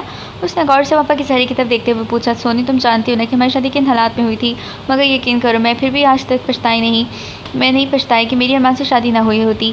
वफ़ा ने मुस्कुराते कहा, तो खुदा तुम्हें हमेशा खुश रखे मेरी जान। सोनी ने उसके हाथ थाम कर दिल की गहराइयों से उसे दुआ दी। अच्छा सोनी, बहुत हो गई बातें, मैं बर्तन धो लूँ फिर खाना बनाती हूँ। और वैसे भी तुम्हें तो भूख भी बड़ी जल्दी लगती है। वफ़ा ने खाली कप उठाते हुए मुस्कुरा कर कहा, और अपने बारे में क्या ख्याल है जनाब का? और कप इधर दें, मैं धो लेती हूँ। सोनिया ने उसके हाथ से कप लेते हुए शौक लहजे में कहा, और वो मुस्कुराते हुए फ्रीजर से सामान निकालने लगी। और फिर सोनिया शाम होने से पहले अपने घर चली गई थी और अरमान भी आज शाम तक वापस आ गया था। उसने और वफ़ा ने शाम की नमाज अदा की, फिर एक साथ खाना खाया। खाना खाने के बाद अरमान उससे कॉफ़ी का कहता अपने बेडरूम में चला गया और वो भी उसके लिए अपने लिए कॉफ़ी बनाने लगी। वो पहले तो रात को कॉफ़ी नहीं पिया करती थी, मगर अब अरमान की देखा देखी उसे भी आदत पड़ गई थी। वफ़ा यहाँ बैठो, मुझे तुम्हें गुड न्यूज़ सुनानी है। वफ़ा कप उठाकर जा रही थी जब अचानक अरमान ने कहा और उसकी कलाई थाम कर अपने पास बिठा दिया। कैसी गुड न्यूज़ अरमान? वफ़ा ने उसकी तरफ हैरान को नज़रों से देखते पूछा, हम 15 दिन बाद अपना हनीमून मनाने के लिए थाईलैंड जा रहे हैं, देखो टिकट। अरमान ने खुश होते हुए बताया और अपनी जेब से टिकट निकालकर वफ़ा को दिखाए। अरमान, आपके पास इतने पैसे कहाँ से आए हैं? उसने खुश होने के बजाय हैरान होकर पूछा। वो अच्छी तरह से जानती थी कि अरमान की मामूली से कंप्यूटर की जॉब से इतनी सैलरी नहीं बनती कि वो अपना हनीमून मनाने थाईलैंड जैसी कंट्री जा सकें। यार कोई डाका वाका नहीं डाला मैंने, बल्कि अपने अकाउंट्स में जमा थी। कुछ मैंने अपने बॉस से एडवांस ली है, वो जो मेरी हर माह की सैलरी में से थोड़ी थोड़ी काटता रहेगा। अरमान ने मुस्कुराते हुए उसे सारी तफसील से आगाह किया। अच्छा आप मुझे ज़रा टिकट सिखाएं। वफ़ा के कहने पर उसने टिकट वफ़ा को दे दिए। वफ़ा ने उसे टिकट लेकर उसकी आंखों के सामने ही फाड़ दिया। देखिए कि तुमने हमारे सदमे कि वो तो बोल ही नहीं पाया था। मैंने बहुत ही अच्छा किया क्योंकि मुझे कहीं भी नहीं जाना है, क्योंकि मुझे आपके साथ रहना है इसी घर में। उसने अरमान की तरफ देखकर मोहब्बत से कहा, मेरी ज़िंदगी वहाँ भी तो मैं तुम्हारे साथ ही होता ना, फिर तुमने टिकट क्यों फाड़ दिए? वफ़ा कैसे करने पर उसके लहजे में अफसरदगी दर आई और वो अच्छी तरह से जान गया था कि उसने टिकट क्यों फाड़ दिए। वफ़ा मेरी जान, तुम इतनी फिक्र क्यों करती हो? हमें देने वाली ज़ात तो खुदा की ही है ना। उसने आज दी है तो कल भी देगा ना, बल्कि हमेशा ही हमें अपनी नेमतों से नवाजता रहेगा। वो तो उनको भी कभी भूखा प्यासा नहीं रखता जो बुतों की पूजा करते हैं। अरमान को वफ़ा को अपने बाजों के हिसाब में लेते संजीदा लहजे में समझा रहा था। अरमान, मैं आपकी बात से इत्तेफाक करती हूँ, लेकिन मुझे फिर भी कहीं नहीं जाना। मैं बस हमारे इस खूबसूरत से छोटे से घर में बहुत खुश हूँ, पुरसुकून हूँ, इसलिए आप प्लीज़ उदास ना हो। मैं वाकई में कहीं नहीं जाना चाहती। वफ़ा ने मोहब्बत और जज्बात से उसका चेहरा छूते हुए कहा, फिर अपना सर उसके सीने पर रख दिया और सुकून से आंखें मूंद ली। मेरी ज़िंदगी, अरमान ने उसे खुद में भीजते मोहब्बत से कहा और बेख्तियार अपने लब उसके रेशमी बालों पर रख दिए। वफ़ा जान, तुम्हारे लिए एक ज़बरदस्त सरप्राइज़ है मेरे पास। वो किचन में लंच तैयार कर रही थी जब अरमान चहकते हुए लहजे में उसे पुकारता हुआ किचन में दाखिल हुआ। आज इतवार था और वो बहुत ज़्यादा खुश थी कि अरमान आज सारा दिन उसके पास है, मगर वो सुबह ही सुबह किसी ज़रूरी काम का कह कर गया था और अब दोपहर को ही लौटा था। इसलिए वो उससे ज़्यादा नाराज़ थी कि छुट्टी वाले दिन भी उसे अपना काम याद आ गया। लगता है मेरी ज़िंदगी मुझसे रूठी हुई है, अरमान ने उसे पीछे से हक करते हुए प्यार भरे अंदाज में कहा, मगर वो खामोशी से प्यास काटती रही। क्यों इतनी नाराज़ है मेरी जान? हाँ, उसने वफ़ा की सहेली के साथ अपना चेहरा मिलाते जज्बात से कहा, आपको क्या मेरे खफा होने पर? वो आंसू से रुंधे लहजे में बोली, तुम्हारे खफा होने पर मेरी जान भी जा सकती है। अरमान ने पेट उसे अपनी तरफ घुमाते जज्बात से गंभीर लहजे में कहा, प्लीज़ ऐसी बातें ना क्या करो आप। वफ़ा ने उसके इस तरह से कहने पर तड़प कर कहा, फिर रोते हुए उसके सीने से लग गई। वफ़ा मेरी जान, मैं तो तुम्हें तो ज़बरदस्त सरप्राइज़ देने वाला था, मगर तुम हो के रोई जा रही हो। अरमान ने उसकी आंखों से बहते गर्म गर्म आंसू साफ करते मोहब्बत से भरपूर लहजे में कहा, मगर उसके आंसू देखे थमने का नाम नहीं ले रहे थे। ठीक है वफ़ा, अगर तुम रोना बंद नहीं करती तो फिर मैं जा रहा हूँ। अरमान ने उसे खुद से अलग करते खफकी से कहा, अच्छा सॉरी, आप बताएं ना क्या सरप्राइज़ है? वफ़ा ने ज़बरदस्ती अपने लबों पर मुस्कान से जाने की कोशिश करते कहा, ये हुई ना बात। अरमान ने खुशी से झूम कर कहा, लेकिन यार एक मसला है। वो वफ़ा की जानिब देखते बुरा समूह बनाकर बोला, कैसा मसला? वफ़ा ने हैरत से पूछा। मसला ये है कि मुझे सरप्राइज़ के लिए घर से बाहर जाना पड़ेगा, तो मेरे फिर से जाने पर खफा हो जाओगे? मैं तुम्हारी खफी अफोर्ड नहीं कर सकता। अरमान ने उसे इतने खूबसूरत अंदाज में बात की कि वह ना चाहते हुए भी मुस्कुराने लगी। हाँ, अगर तुम हंसकर इजाज़त दे दो तो और बात है। वो मुस्कुरा कर बोला, आप बहुत चालाक हैं, कैसे हेरा फेरी से अपनी बात मनवा लेते हैं। वो उसकी जानिब देखते हुए शरारत भरे अंदाज से बोली, यानी तुमने मुझे इजाज़त दे दी है तो मैं जाऊँ? अरमान के खुश होकर पूछने पर उसने मुस्कुराते हुए धीरे से इस बात में सर हिला दिया। थैंक यू सो मच मेरी जान। वो उसके गले में बाजू डालते खुशी से भरपूर लहजे में बोली, अब जाएँ भी? वफ़ा ने शर्मा को उसे परे धकेला था। ओके ओके, जा रहा हूँ, यूँ धक्के तो न दो। अरमान ने संभलते मुस्कुरा कर कहा, फिर दरवाजे की तरफ बढ़ के, अरमान भी न बस। वो मुस्कुराते हुए उसके बारे में ही सोच रही थी।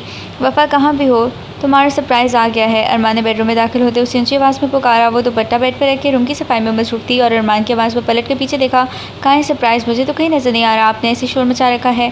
वफ़ा ने दुपट्टा उठाकर अपने शाने पर फैलाते अरमान को घूरते कहा, अच्छा तुम ज़रा अपनी आंखें बंद करो। अरमान ने उसके करीब आकर मुस्कुराते कहा, अरमान प्लीज़। वो काफ़ी चंचलाते हुए लहजे में बोली थी, यार आंखें बंद करने में क्या हर्ज है, सिर्फ एक ही मिनट की तो बात है। वो संजीदगी से बोला कि बाबा कर लेती हूँ बंद। वफ़ा ने बेजार से अंदाज में कहा और अपनी आंखें बंद कर लीं। ठीक, अभी खोलना नहीं। वो जल्दी से कहते दरवाजे की तरफ बढ़कर बाहर खड़ी फरीना खानम को अंदर लेकर आया। वफ़ा आंखें खोलकर अपना दिल थाम कर अपना सरप्राइज़ देखो। वफ़ा ने अरमान के कहने पर झट से आंखें खोल दी और अपने सामने अपनी माँ को पाकर हैरान और बेयकीनी से उसकी आंखें खुली की खुली रह गईं और अरमान फरीना खानम के शानों पर बाजू फैलाए वफ़ा की जानिब देखकर मुस्कुरा रहा था। मीजान।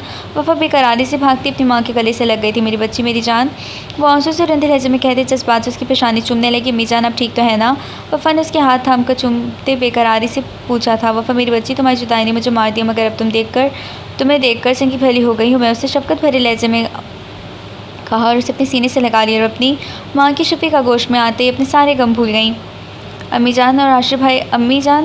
जान और आशिफ भाई कैसे हैं? वफ़ा ने दस्तरखान समेटते अचानक अपनी माँ की तरफ देखकर बेकरार से लहजे में पूछा। वो बिल्कुल ही ठीक है, तुम्हें बहुत याद करते रहते हैं। फरीना खानम ने वफ़ा की तरफ देखते मुस्कुराकर बताया। फिर वो मुझसे मिलने क्यों नहीं आए? वो दासी से बोली। वो तुमसे बहुत प्यार करते हैं मीजान, मगर वो तुम्हारे ताजन के फैसले की वजह से मजबूर हैं, अपने दिल पर पत्थर रखे हुए हैं। बात करते हुए उनके लहजे में सर्दी की तरह आई। अमीजान, मैं उन्हें बहुत ही ज़्यादा मिस करती हूँ और अल्लाह जाने वो मुझे अपनी ज़िंदगी में कभी मिल भी पाएंगे या नहीं। वफ़ा ने अपनी माँ के करीब बैठते इंतहाई दुखी लहजे में कहा और अपना सर उनकी गोद में रख दिया। तुम अरमान के साथ खुश तो हो ना? प्यार से उसके बालों में उंगलियां चलाते हुए अचानक फरीना खानम ने उससे पूछा। जी अम्मी, मैं ज़्यादा खुश हूँ, बहुत ज़्यादा खुश हूँ। वो मेरा बहुत ख्याल रखते हैं। वो धीरे से मुस्कुराते बोली। अरमान ने भी लॉन्च में दाखिल होते हुए उसकी बात सुन ली। चलो बेटा, तो बहुत अच्छी बात है कि तुम खुश हो, वरना पहले तो तुम्हें वो बेचारा बिल्कुल भी पसंद नहीं था। मगर आंटी जी, अभी अरमान बेचारे के बगैर बिल्कुल भी नहीं रह सकती, क्योंकि ये अब इस बेचारे से प्यार करने लगी है। वफ़ा के बजाय अरमान ने मुस्कुराते जवाब दिया और उनके साथ वाले सोफे पर बैठ गया। वो एकदम हड़बड़ाकर उठ बैठी। फरीना खानम ने मुस्कुराते हुए इन दोनों की जानिब देखा। क्यों वफ़ा डियर, ठीक कह रहा हूँ ना? उसने मुस्कुराते हुए वफ़ा की तरफ देखकर शौक लहजे में पूछा तो वो उसकी तरह इस तरह बेबाकी पर से गुस्से से घूरने लगी। अरमान बेटा, क्या तुम मेरी बेटी से मोहब्बत नहीं करते जो इतना तंग कर रहे हो? फरीना खानम ने वफ़ा की हमायत करते हुए मुस्कुराकर अरमान से पूछा। अगर इससे प्यार नहीं करता तो उसे निकाह करके यहाँ न लाता। अरमान की बात पर वफ़ा का जी चाहा कि भी बता दे इसके प्यार के सारे किस्से। मैं सारी ज़िंदगी तुम्हारे एहसान में रहूँगी बेटा कि तुमने मुश्किल घड़ी में हमारी मदद की और वाकई एक बेटा होने का सबूत दिया, फ़र्ज़ अदा किया। फरीना खानम बहुत ही मोहब्बत से अरमान की तरफ देखते कह रही थी, मगर उसे अपनी तारीफ़ सुनकर बहुत ही नदामत और शर्मिंदगी महसूस हो रही थी, क्योंकि जो कुछ उसने वफ़ा के साथ किया था उसके माफ़ करने के बावजूद भी वो सब भुलाना उसके लिए इतना आसान नहीं था। अच्छा बेटा, मैं चलती हूँ, कहीं इन लोगों को मेरे यहाँ आने का मालूम ही ना हो जाए। और वफ़ा एकदम से उदास हो गई। उसका जी चाहता था वो उन्हें हमेशा हमेशा के लिए अपने पास रोक ले, कभी भी कहीं भी नहीं जाने दे, मगर वैसा नहीं कर सकती थी क्योंकि वो अपनी माँ की मजबूरी भी अच्छी तरह से जानती थी। चलें आंटी, फिर मैं आपको छोड़ाता हूँ। अरमान ने सोफे से खड़े होते हुए कहा। नहीं बेटा, मैं खुद चली जाऊँगी, तुम बस मेरी बेटी के पास रहो। अरमान से बात करते उन्होंने मोहब्बत भरी निगाहों से उदास खड़ी वफ़ा की तरफ देखा। मीजान, काश मैं आपको अपने पास रोक सकती। वफ़ा ने आंसू से रंधे लहजे में कहा। उनके सीने से लेकर सिसकने लगी। नहीं मेरी जान, रोना बिल्कुल भी नहीं, क्योंकि अपने बच्चों से मिलने आती रहूँगी। वो उसकी आंखों से बहते आंसू साफ करते प्यार से बोली। ओके अम्मी जान, अपना बहुत ख्याल रखना। वफ़ा ने उनके हाथों पर बोसा देते मुस्कुराने की कोशिश करते कहा तो उसने बेख्तियार वफ़ा की पेशानी चूमी और इशारे से अरमान को भी अपने पास बुलवाया तो वो धीरे से चलता उनके करीब आ गया। बेटा, अपना मेरी बेटी का खूब ख्याल रखना। उनके इतनी मोहब्बत से कहने पर वो बेख्तियार उनके गले लग गया था। जीते रहो मेरे बेटे और हमेशा ही खुश रहो। अल्लाह ताला तुम दोनों को अपने हिफ्ज़ अमान में रखे, उन्होंने अरमान की पेशानी चूमते हुए कहा और इन दोनों की तरफ ममता भरी निगाहों से देखती दरवाजे की तरफ बढ़ गई। मैं भी आता हूँ, अरमान ने वफ़ा की तरफ देखते कहा तो उसने इस बात में सर हिला दिया। अरमान के जाने के बाद वो सोफे पर गिरने वाले अंदाज में बैठ गई। काश बाबा आप और भाई भी मुझसे मिलने के लिए आ जाते, कितना मिस कर रही हूँ मैं आप दोनों को। वफ़ा की आंखों में बेख्तियार आंसू आ गए। क्यों उदास बैठी मेरी ज़िंदगी? अरमान जब वापस आए तो वफ़ा को सोफ़े की कुर्सी देख लगाया उदास सा बैठा देखा तो परेशानी से पूछा और उसके बहुत ही करीब बैठ गया। क्या बाबा और भाई की याद आ रही है मेरी जान को? हाँ, अरमान ने उसकी गिरद बाजू लपेटते मोहब्बत से पूछा। अरमान, वो लोग मुझसे क्यों खफा है? इस सब में मेरा तो कोई कसूर नहीं था ना, मैं तो बिल्कुल ही बेकसूर हूँ। वो बजाय मेरा साथ देने के, मुझे हौसला देने के, इस भरी दुनिया में मुझे तन्हा और बेसहारा छोड़ दिया, रोने के लिए, तड़पने के लिए। वो लोग मुझे इस जुर्म की सज़ा क्यों दे रहे हैं जो मैंने किया ही नहीं? वो आंसू से भराई हुई आवाज़ में बोली और फिर एकदम इसके बाजुओं का हिसार तोड़ती तेज़ी से बेडरूम की तरफ बढ़ गई। वफ़ा मेरी जान, मैंने भी तो तुम्हें ना करता गुनाह की सज़ा दी है ना? अरमान का दिल गम से बोझल सा हो गया था। अरमान किन ख्यालों में गुम है आप?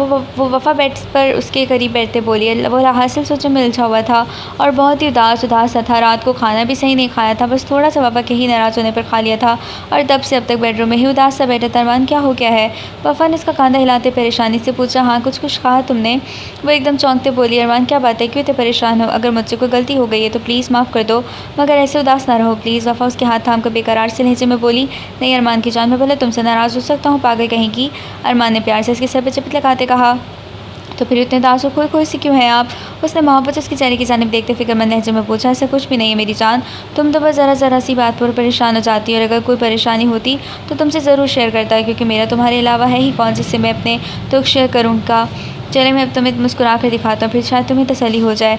बात के आखिर में उसने ज़बरदस्ती दांतों की नुमाइश की जिस पर वफ़ा को नचाते हुए भी हंसी आ गई। माना भी ना बस।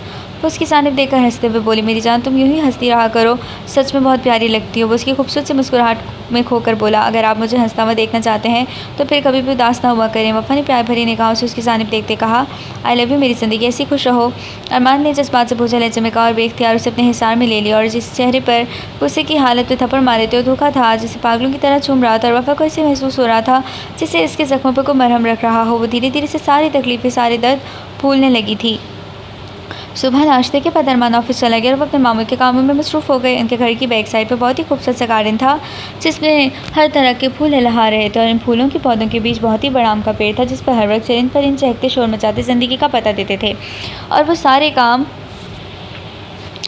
ख़त्म करने के बाद यहीं पर आकर वहाँ पर रखी प्लास्टिक की कुर्सी पर बैठकर दिलचस्पी से खेलते हुए फूलों को देख रही थी। और वो बहुत खूबसूरत मंजर में इतनी गुम थी कि उसे बादल के गरजने की आवाज़ भी न चौंका पाई। अल्लाह, बारिश की 2-4 बूंदें एक साथ इसके चेहरे पर गिरी तो वो पूरी तरह चौंकी। इसी वक्त बिजली चमके, बादल जोर से गरजा तो उसने डर के मारी चीख मारी, अपने दोनों हाथ कानों पर रखती बेडरूम की तरफ भागी। जब वो बेडरूम में आई तो खिड़की खुली होने की वजह से बारिश अंदर दाखिल हो रही थी। उसने जल्दी से खिड़की बंद की। बहुत ही ज़ोर शोर से बारिश बरस रही थी और वो हमारे खौफ के कांपने लगी। अरमान को कॉल करती हूँ।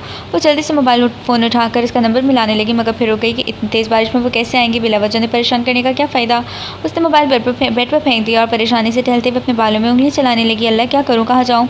बारिश थी कि थमने का नाम न ले रही थी और उसे हमारे खौफ के पसीने आ रहे थे, वो भी ठंडे। और बारिश हर गुजरते मिनट के साथ तेज़ हो रही थी। बारिश इतनी ज़ोर से गरजा के बादल इतनी ज़ोर से गरजा कि वो डर के मारे बेड पर गिर पड़ी और दोनों कुशन उठाकर अपने कानों पर रख लिए। यार, बारिश से याद आया, अभी यहाँ पे भी बारिश हो रही है और इतनी तेज़ हो रही है और मतलब पिछले 2 दिन से लगातार बारिश हो रही है और पूरा कराची रुक गया। कराची वालों, जो कराची से, हमें बताएं कि आप लोगों के एरिया की क्या सिचुएशंस हैं। बहुत बुरे हालात हो रहे हैं। Korangi, stadium road, university road, सारा कुछ पूरा डूबा पड़ा हुआ है। ऐसा लग रहा है सैलाब आ गया है। फ्लूडिंग, अर्बन फ्लूडिंग। थोड़ी देर बाद ही दरवाजे पे किसी ने ज़ोरदार दस्तक दी। शुक्र है, अल्लाह का अरमान आ गया। उसके दिल में खुशी की लहर दौड़ गई। जब वो बेडरूम से बाहर निकली तो बारिश पहले की निस्बत कम हो चुकी थी। वो संभल कर कदम उठाती मेन गेट की तरफ बढ़ी। वफ़ा ने जल्दी से बेकरारी से दरवाज़ा खोला। अपने सामने अपने बाबा को पाकर वो हैरान रह गई। वफ़ा, मेरी बेटी, वो बेताबी से कहते आगे बढ़े। बुत बनी वफ़ा को अपने सीने से लगा ली। बाबा, वो बेयकीनी से कहती उनका चेहरा छूने लगी। उसे लग रहा था कि उसका वहम है। वो जागते हुए ख्वाब देख रही है। हाँ मेरी जानी, मैं ही हूँ तुम्हारा बाबा। वो मोहब्बत से उसके हाथ चूमते हुए आंसू से रंधी आवाज़ में बोला, मेरे बाबा, मेरे प्यारे बाबा जान, बहुत बहुत मिस किया मैंने आपको। वो उनके सीने में मुँह छुपाकर रोते हुए बोल रही थी। वफ़ा, मेरी जान, हो सके तो अपने इस बदनसीब बाप को माफ़ कर देना। उन्होंने रोते हुए अपने दोनों हाथ इसके आगे छोड़ दिए। नहीं बाबा जान, आप क्या कर रहे हैं। वो तड़प कर बोली। उसके जुड़े हाथ थाम कर दीवानों की तरह चूमने लगी और उन्होंने रोते हुए अपने सीने से लगा लिया और वो कितनी ही देर इनके सीने से लगी सिसकती रही। वफ़ा, तुम तो मेरी वो बेटी हो कि जिन्हें देखे बिना मेरा दिन नहीं गुजरता, ना ही रात। तुम्हें देखे बिना तो मेरी नींद ही नहीं आती थी और तुम्हारी माँ तुम्हें ज़रा सा भी डांट देती तो मैं उनसे लड़ पड़ता और कई कई दिन तक तो इससे बात भी नहीं करता था। तुम्हारी आँखें ज़रा सी नम देख कर भी मैं तड़प जाता, मगर आज तक दी ने मुझे इस मकाम पर ला खड़ा किया कि मैं तुम्हारे आंसू पर तड़प तो सकता हूँ लेकिन उन्हें रोक नहीं सकता, तुम्हें साफ नहीं कर सकता क्योंकि मैंने ये हक इख्तियार खो दिया। वो नदामत से सर झुकाए हुए रोते हुए बोल रहे थे। बाबा प्लीज़ ऐसी बातें नहीं करें वरना, और रोए भी नहीं प्लीज़ बाबा, इस किसी पे से भी नाराज़ नहीं हूँ मैं, बस मेरी किस्मत में ये सब कुछ लिखा था। वो आंसू से भीगे लहजे में कहते फराज की आंखों से बहते आंसुओं को साफ़ करने लगी। मैं भी नहीं रहूँगी। पापा ने अपने आंसू साफ़ करते मुस्कुरा कर कहा तो वो भी मुस्कुराने की कोशिश करने लगी। सॉरी बाबा जान, मैंने आपको अंदर आने का नहीं कहा, प्लीज़ अंदर आ चलें ना, आराम से बातें करेंगे। वो फराज के हाथ थाम कर मुस्कुराते बोली। आज वो बहुत ज़्यादा खुश थी क्योंकि उसे अपनी जान से प्यारे बाबा जान दोबारा से मिल गए। नहीं बेटा, तुम बस अभी मेरे साथ चलो, मैं तुम्हें ही लेने आया हूँ। उन्होंने तो वफ़ा की तरफ देखते संजीदा से लहजे में कहा। नहीं बाबा जान, ताए शहरयार खफ़ा हो जाएंगे। वफ़ा ने उदासी से उनकी तरफ देखते कहा, बेटा अब उनकी ऐसी कंडीशन है कि किसी को कुछ कह सके। उन्हें ऐसा सदमा पहुँचे वो बिस्तर के ही होकर रह गए। वो इंतहाई दुख से सदा भरते बोले, सदमा कैसा बाबा। उसने हैरत ज़दा होकर पूछा। आज से 2 दिन पहले नुमान की रोड एक्सीडेंट में डेथ हो गई है। अपने बाबा के पास उनका वो कुछ बोल ही ना पाई। नुमान, मैंने तो कभी तुम्हें बदवा दी नहीं, सारी तकलीफ सारे गम सह गई, मगर तुम्हें तो कभी बदवा दी नहीं थी मैंने। देखते हैं उसकी आंखों में आंसू आ गए। बेटा चलो, देर हो रही है। फराज की बात पर वो चौंकी। मैं भी आती हूँ बाबा। वो आंसू से रंधे लहजे में बोली। तेज़ी से अंदर बढ़ गई और बारिश में मुकम्मल भीग चुकी, इसलिए इसने जल्दी से कपड़े चेंज किए और शानों पर बड़ी सी चादर फैलाती भाई की तरफ बढ़ गई। वरमान को कॉल मिला रही थी मगर उसका तो नंबर ही बन जा रहा था। कार का दरवाज़ा खोलकर वो फराज की करीब वाली सीट पर बैठ गई। चलें बेटा, उन्होंने वफ़ा की तरफ देखते प्यार से पूछा तो वफ़ा ने उदास सी मुस्कुराहट के साथ इस बात में सिर हिला दिया। जब वो वहाँ पहुँची तो बहुत ही सोगवार सा माहौल था। उसे ऐसा महसूस हो रहा था जैसे इस करके दौरे दीवार चीख रहे हों, चिल्ला रहे हों। उसने कभी सोचा भी नहीं था कि तकदीर उनके साथ इस तरह से भी होकर कर सकती है। फिर वो हिम्मत करके आगे बढ़ी। अपनी ताई से लिपट के वो रो कर आज वफ़ा से माफ़ी मांग रही थी। वफ़ा रोते हुए उनके जुड़े हाथ थाम कर चूमने मेरा बेटा नुमान है, मैं कैसे जीऊँगी तुम्हारे बिना। वो चीखें मारती मारती वहीं पर नींद बेहोश हो गई थी। वफ़ा की माँ ज़बरदस्ती वफ़ा को अपने साथ रूम में ले गई क्योंकि उसकी हालत भी ख़राब हो रही थी। जैसे भी थे वो लोग, मगर उनके साथ इसका खून का रिश्ता था, इसलिए उससे भी इन सब का दुख बर्दाश्त नहीं हो रहा था। शेर खान को जब मालूम हो कि वफ़ा आई हुई है तो उसने भी अपने पास बुलाकर रोते हुए उससे माफ़ी मांगी और वफ़ा ने उन्हें भी माफ़ कर दिया तो उन्होंने बेख्तियार वफ़ा को अपनी सीने से लगा लिया। शाम होने से पहले ही आशिर उसे अपने घर छोड़ गया था। वफ़ा की तबीयत बहुत ख़राब हो रही थी और वो अरमान को कॉल कर रही थी कि उसकी कॉल आ गई। वफ़ा, मेरी जान कैसी हो तुम? कॉल अटेंड करती दूसरी तरफ उसकी बेकरार सी आवाज़ गूंजी, मैं ठीक हूँ अरमान, आप कब तक आएंगे? उसने अपना लहजा नॉर्मल रखते कहा, आई एम सॉरी मेरी ज़िंदगी में आज थोड़ा लेट हो जाऊँगा, काम बहुत ज़्यादा है और तुम प्लीज़ परेशान ना होना, ओके? वो दास से लहजे में बोला, ठीक है अरमान, कोई बात नहीं। वफ़ा ने ऐसे कहा जैसे वाकई में कोई बात ना हो और सेलफ़ोन भी दिली से बेड पर फेंक दिया और अपना भारी सर उतार तकिया पर रख दिया। अरमान रात 12 बजे वापस आया और तब तक इसकी बिगड़ी हालत भी कुछ संभल गई थी। वफ़ा, मेरी जान तुम सो गई हो क्या? वो बेड पर सीधी लेटी हुई और अपना दायां बाजू आंखों पर रखा था। अरमान ने इसकी आंखों से बाजू उठाते अरमान की आंखों से बाजू उठाते मोहब्बत से पूछा तो उसने फ़ौरन ही दूसरी साइड करवट बदली। मेरी जान क्या बात है, क्यों इतनी दास पड़ी हो तुम? वो जान गया कि वो सो नहीं रही है, बस सोने का बहाना बना रही है। अरमान प्लीज़ नींद आ रही है, सोने दे मुझे। वो अपना लहजा नॉर्मल रखते बोली, लेकिन मुझे क्यों लग रहा है कि मेरा जिगर कुछ खपा खपा सा है मुझसे? अरमान ने लाड और प्यार से कहते हुए उसे अपनी तरफ सीधा किया। मेरी ज़िंदगी तुम तो रोती रही हो क्या? अरमान ने उसकी सूजी हुई आंखें देखकर तड़प कर कहा और उसकी इतनी मोहब्बत और अपनाई पे वफ़ा की आंखें लबालब पानियों से भरा के क्या हुआ है मेरी ज़िंदगी, कुछ बताओ तो सही वरना मुझे कुछ हो जाएगा। वो उसे अपनी सीने से लगाते हुए जज्बात से बोला तो उसकी सीने में मोती छुपाकर शिद्दत से रोने लगी और उसकी आंसू अरमान को अपने दिल के आर पार होते महसूस हो रहे थे। वफ़ा, मेरी जान कुछ तो बोलो प्लीज़, क्यों इस तरह से मुझे खुद को अज़ियत पहुँचा रही हो? अरमान ने इसका आंसू से भीगा चेहरा हाथों में थाम कर बेबसी लहजे में पूछा। अरमान, वो नुमान मर गया? वो अरमान के हाथ पर अपने कामते हाथ रखकर लड़ते लहजे में बोली, हाँ वफ़ा मैं जानता हूँ, मगर तुम्हें किसने बताया कि आज आंटी आई थी? अरमान ने हैरान होकर पूछा, नहीं पापा आए थे, मुझे अपने साथ लेकर गए थे। वफ़ा ने अपनी लड़ती आवाज़ पर काबू पाते कहा, क्या तुम आज वहाँ गई थी? वफ़ा की बात पर उसे हैरत हुई। हाँ, मुझे बाबा जान अपने साथ ले गए, मैंने आज आपसे इजाज़त लेने के लिए आपको कॉल की थी मगर आपका नंबर बंद था, इसलिए मैं वफ़ा ने नदामत से सर झुकाते बातें दूरी छोड़ दी। मेरी जान तुम क्यों शर्मिंदा हो रही है, जबकि तुमने तो बहुत अच्छा किया वहाँ जाकर, सच में तुम्हारी कदर और भी ज़्यादा बढ़ गई मेरे दिल में और तुम्हारा मकाम बुलंद हो गया मेरी नज़र में। वाकई में दुनिया का खुशकिस्मत इंसान हो जिसे तुम जैसी बीवी मिली। अरमान के हर कहे गए अल्फाज में वफ़ा के लिए मोहब्बत थी। बहुत शुक्रिया आपका अरमान, वरना मैं तो बहुत डर गई थी। वफ़ा ने उसकी जानिब देखते मोहब्बत से भरपूर लहजे में कहा और उसके सीने से लग गई। अरमान ने उसके गिर्द बाजू करते हिसार कायम करते उसे अपने लब उसकी पेशानी पर रख दिए। खुशियों का कोई ठिकाना न रहा। बेटी की पैदाइश के बाद वो 2 माह तो अपने मेके में रही, फिर अरमान उसे और अपनी बेटी को वापस घर लेकर आए क्योंकि अब उसका मज़ीद इन दोनों के बगैर ही दिल ही नहीं लग रहा था।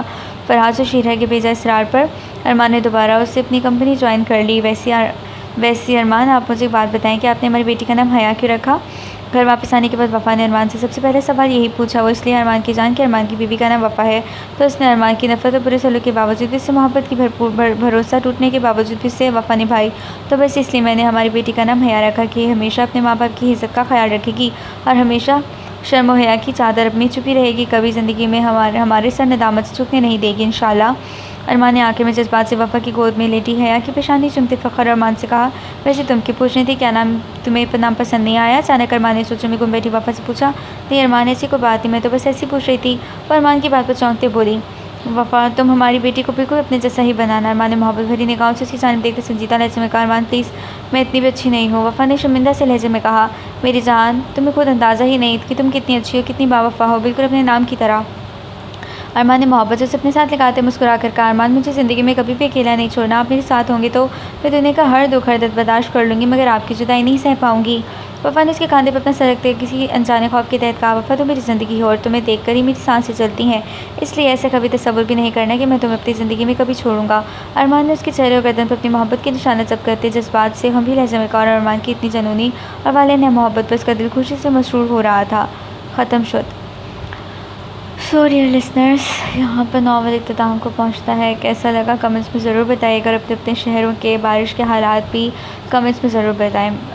दुआ में याद रखिएगा और सलामत रहें, खुश रहें। अल्लाह हाफ़िज़।